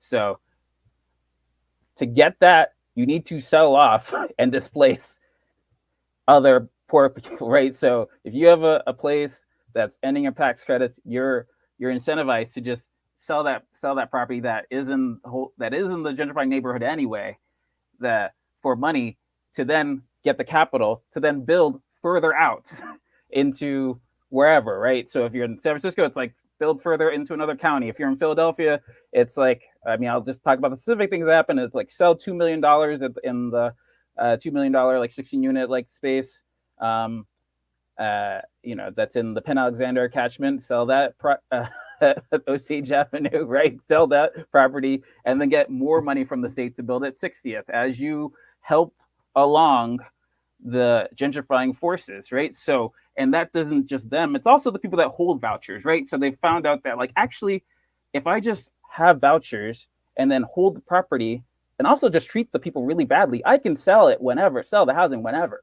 There's so many people on our block that and around us that they had vouchers at one time. They were just waiting for our neighborhood to blow up, right? It's just like waiting for, it's like, oh, 300,000, you know, they're like waiting. And they've already sold the property because this happens in so many waves, right? It's like these waves and waves and waves. So they go from the 100,000 to the 300, then the 300 to the 600. So like, then they're just waiting for like increasing amount of like displacement that's supposed to happen. And, you know, when they say deregulation, it's definitely about, you know, all of the things that are related to building housing that that need to be deregulated, but permitting, and I don't know, so many things. You know, I think sorry, the last thing, but like I think part of like the thing in our organizing has been that we care about safe housing. So we're gonna fight for bedbug legislation, like lead legislation, you know, all this environmental, and they hate that stuff because that just puts another thing that says that they don't want anything, right? They'd rather, it's like, yeah, it doesn't matter if a child has lead, doesn't matter if anybody has lead, right? So in their blood, right? So, but you know, so that's part of it has been to like just put things in front of them, honestly.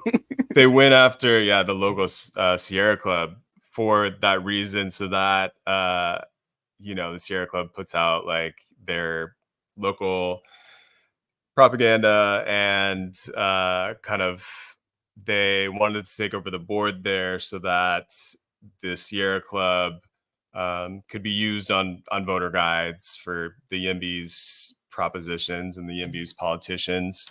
They also, like, speaking of deregulation, they call regulations like redlining. They like to like bring in these terms that have you know, basically like stealing the valor of past actually like radical or progressive movements, and enveloping it and subsuming it. And so with the deregulation, it also on the like at the same time includes like a sort of like socialism for corporations, I would say. But it really is, it's a libertarian politic, but some of the policies that they've tried to bring forward here in California, and in many cases successfully have done so, is like, for example, allowing people to sue cities if they don't meet some minimum amount of new housing supply built. And that is only possible, like that is a narrative that is born of this idea that they put forth, that there is not enough housing stock, when we know that there's tons of empty houses in every city right now. And some of the other things, like I mentioned earlier, you know, there's some YIMBYs who want higher rents there, so that it's more attractive for developers to come in and build new market rate housing, and they're absolutely against rent control and just kind of any policies that might protect, I think, tenants. It's really about a concentration of power and wealth amongst a few people who are landlords or real estate investors. That's what they're for. I was also going to say, sort of more abstractly too, I think it's one of their biggest successes, kind of like we started this with, has been to like impose this like sort of austerity on people's imagination. Like they've done a really good job. It's kind of the DSA thing where it's like people's only conception of this can be, oh, well, we need to build more housing. They don't want us to squat. They don't want us to take the abundance that actually exists.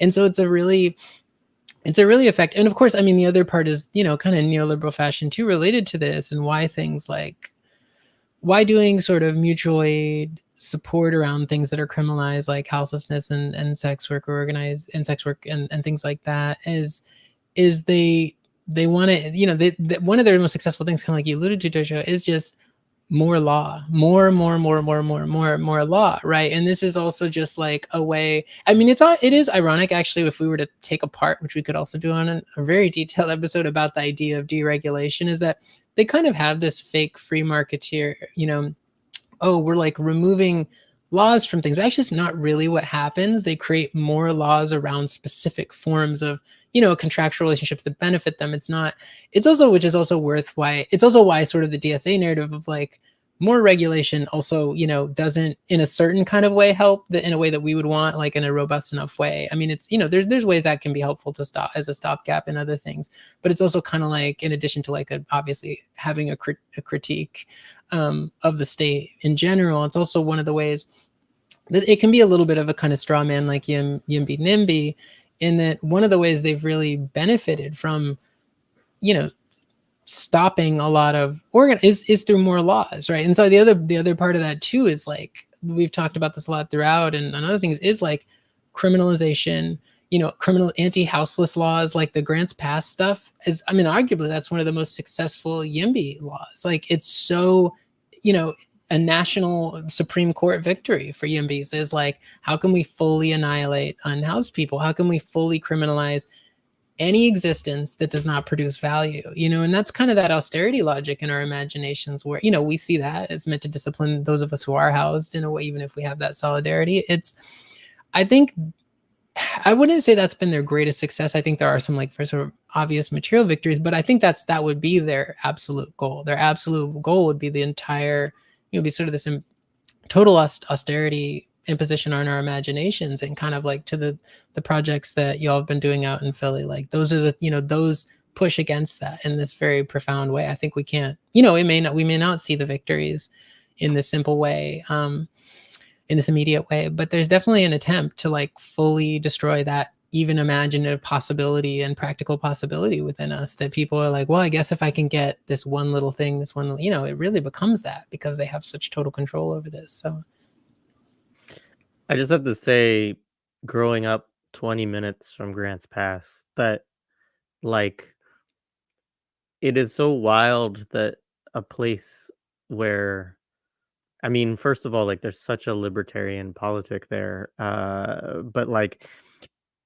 I mean, there's militias camping out in the woods. Like, so part of it is like that the idea that like a society that loves camping so much. I mean, this is what everybody wanted to do where I grew up, and that this would be the place where basically a national camping ban, like unless you do it in these specific, state parks and pay more and more money for it and all of this. Like, yeah, I mean, it's wild. Yeah, I grew up in outside of Medford, between in a very rural area, actually, between sort of Medford and Grants Pass. But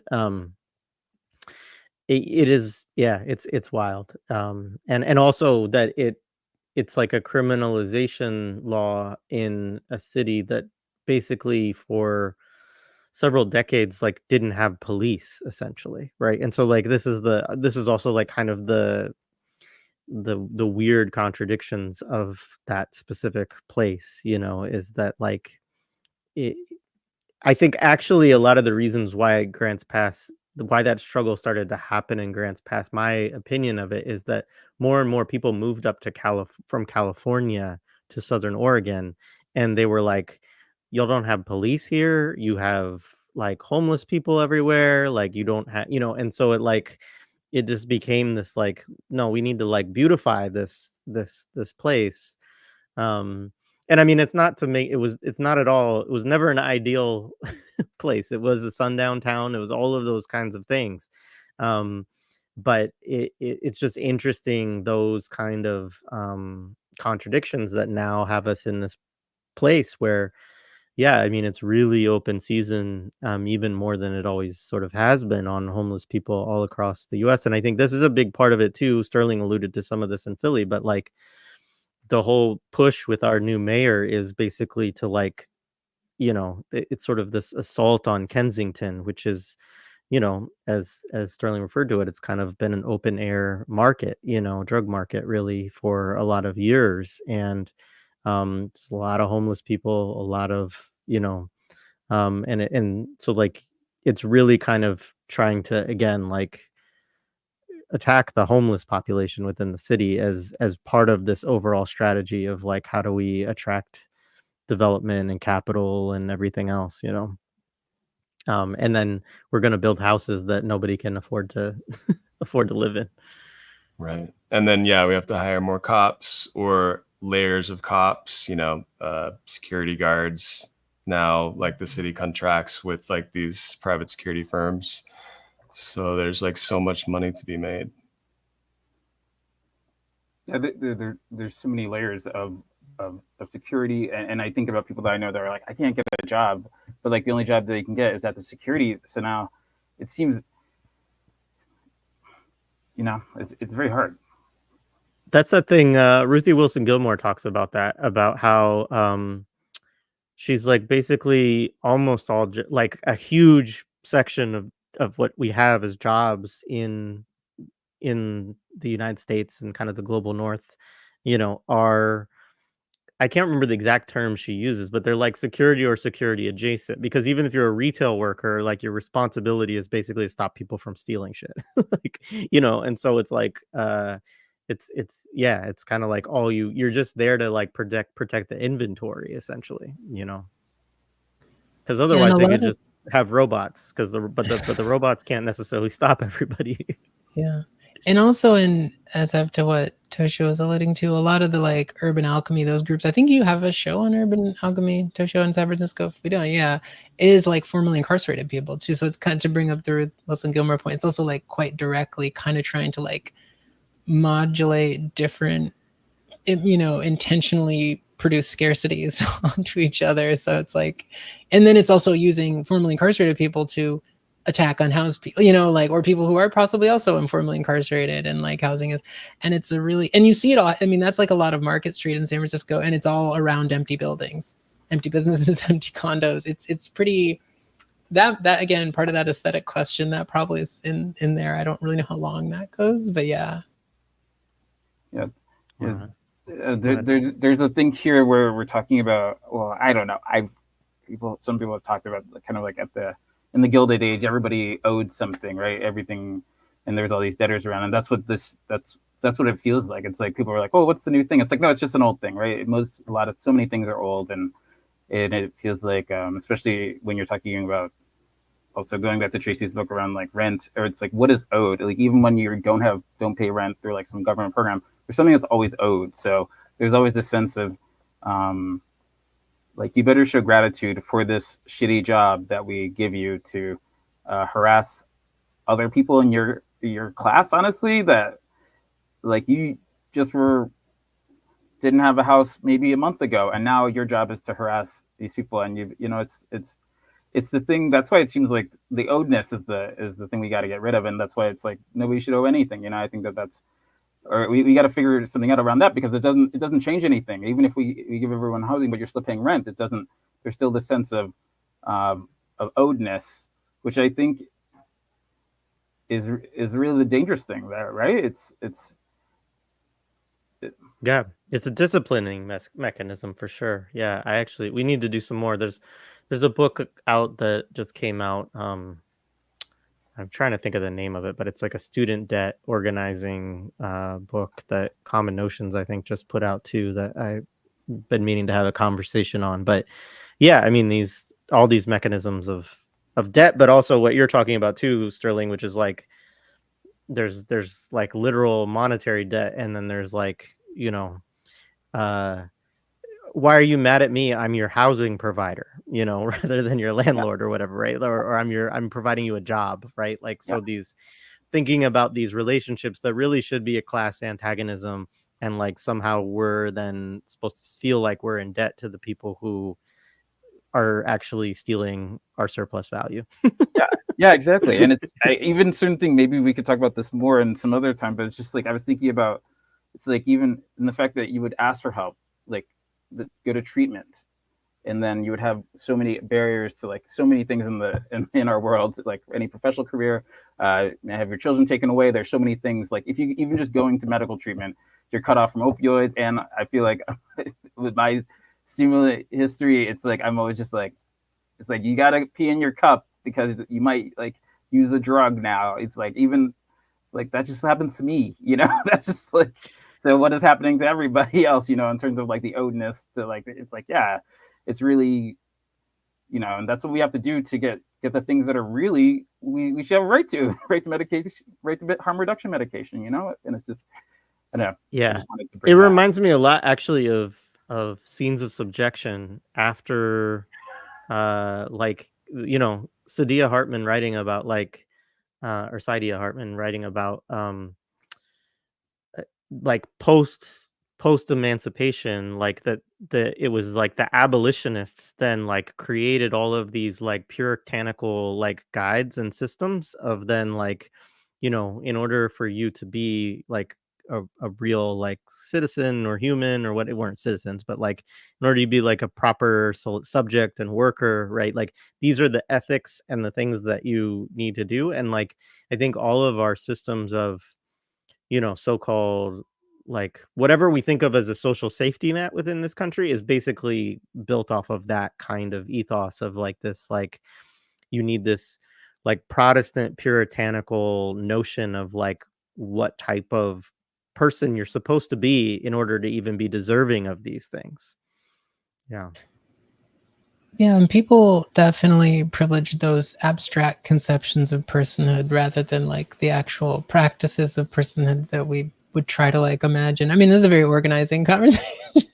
If it's like something we talk a lot about, is that a lot of times it sort of infects the way we organize with each other and kind of like, or infests it. And like, there's very much this sense by which people assume they have to comport themselves, to use an old term, like in a certain kind of way, rather than kind of correspond and actively produce the needs people want. We're not set. I mean, it reminds me of the cooperation. I know I keep bringing that episode up, Jackson episode you had, where it's like people we're not necessarily taught to like formulate our needs that way, and we're much more commonly taught to formulate them around the kinds of disciplines that will either stop us from or allow us to get our needs met, and then those replace our needs more so, I think, like you're saying, like how to be that way. And it's sort of a lot of these antagonisms are wrapped up in that. Yeah, well, the whole demonization of houselessness is like really found, like it's like that there's something wrong with these people, that they haven't figured out how to be like a proper puritanical subject that goes to work for, can get this job and do this thing, and like, and it totally, yeah, I mean, obviously it misses like so many things, but like that, when I find people who are like antagonistic, towards houseless folks, like this is a lot of times what it comes down to is it's like, well, they're not being a proper like man or woman, it's like it's very, and it's very much bound up in that stuff. It's kind of, there's, to talk about Moten for a second, we should wrap up, but this has been great. But he and Harney have that concept of usufruct, which they use, which is like they use it in both thinking about the subject and thinking about land. And with the idea is that if you are not using the land in a way that is improving its use, then you don't deserve the land, so it should be taken away from you.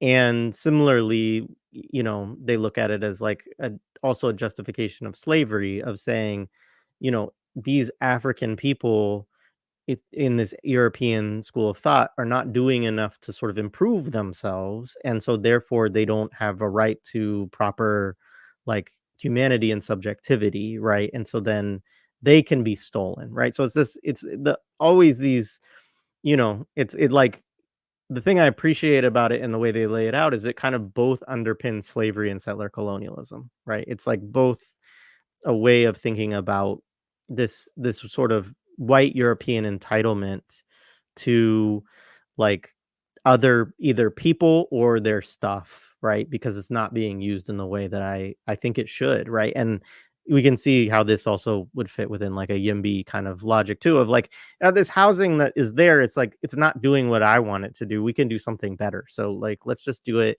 and everything else that's in our way, like we'll just get it out of the way because it's not doing what it's supposed to do. Yeah, there's this, I know this is adding too much to it. I'm not going to, I would have looked it up to remember, but there's this quote from Adorno where he says something about Marx should have done away with the term use value too, because whatever is use value to the society, I'm paraphrasing it now, is what becomes, or what becomes speculated upon as the, exchange value. And it's very true. A lot of the frontiers we're talking about are like, people are not using public space properly, and it is like, or this space, because they don't want it to be public space to some degree, right? I mean, it's absolutely, and it's also why those sort of the frontiers. And if people, I'm often framed as an optimistic when I think we don't see ourselves as having a relationship to the so-called corridors of power, but I think really what they want is the access to the sites that we do, all we have, which is those sort of sites of, so-called use value too, which, you again, using is like a really good term because it obviously like, users, and it also kind of relates to this. Like, I think it's true that a lot of, and it's also where a lot of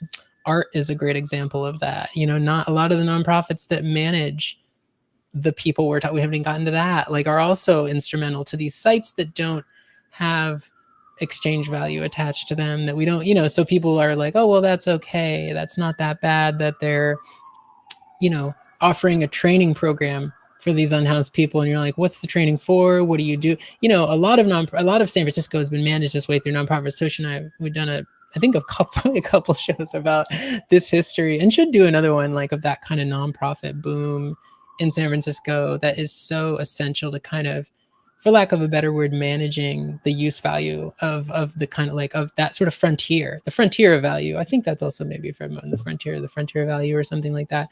There's very much it's very instrumental to a lot of what we're talking about. And it's also where YIMBY started on some level. They really started with nonprofits. They obviously, we know they came from real estate, but they didn't, they didn't start like just giving talks at whatever the Heritage Foundation or something. They didn't need to do that. They needed to kind of go in through the back door, for lack of a better word. Like, how can we get to that kind of use value-y space, like that these people have? Because that's really the last frontier of value for them. Awesome. I think that's a great place to leave it. Thank you. That's a good as any. I appreciate it. Yeah, thank you all for all of this. This was a lot of fun. We'll have to come up with another topic and do it again. But yeah, I definitely appreciate it. Great to meet you, Toshio, and good to have you on again, Jemma and Sterling. Yeah. Good to be with you again. Yeah. I will say also, Alexander, thank you for the contribution. We did not go into President Xi's housing, but maybe another time, honestly. I mean, there's some interesting stuff there, and I do appreciate the support. And also had a comment about how land tax can encourage renting and minimize vacancy, which would be an interesting thing to look into and discuss. So anyways, I appreciate the commentary and the engagement. And yeah, anyways, this was great. Much appreciated. We'll keep in touch and figure out something to do in the future. And yeah, it's been great. Thank you. Yeah. Feel free to come out to San Francisco. Oh yeah. Same. If Yeah. you wanna Let's go. figure out something. Yeah. We can do some Yeah, more. I'd be down. I would be Yeah. down. Awesome. Sweet. Making dreams come true. All right. All right. And just a reminder for folks, there are a couple of links in the show description to contribute to Gaza Mutual Aid. And so I definitely always encourage people to do that. So anyways, thank you. We'll get out of here now. Thanks.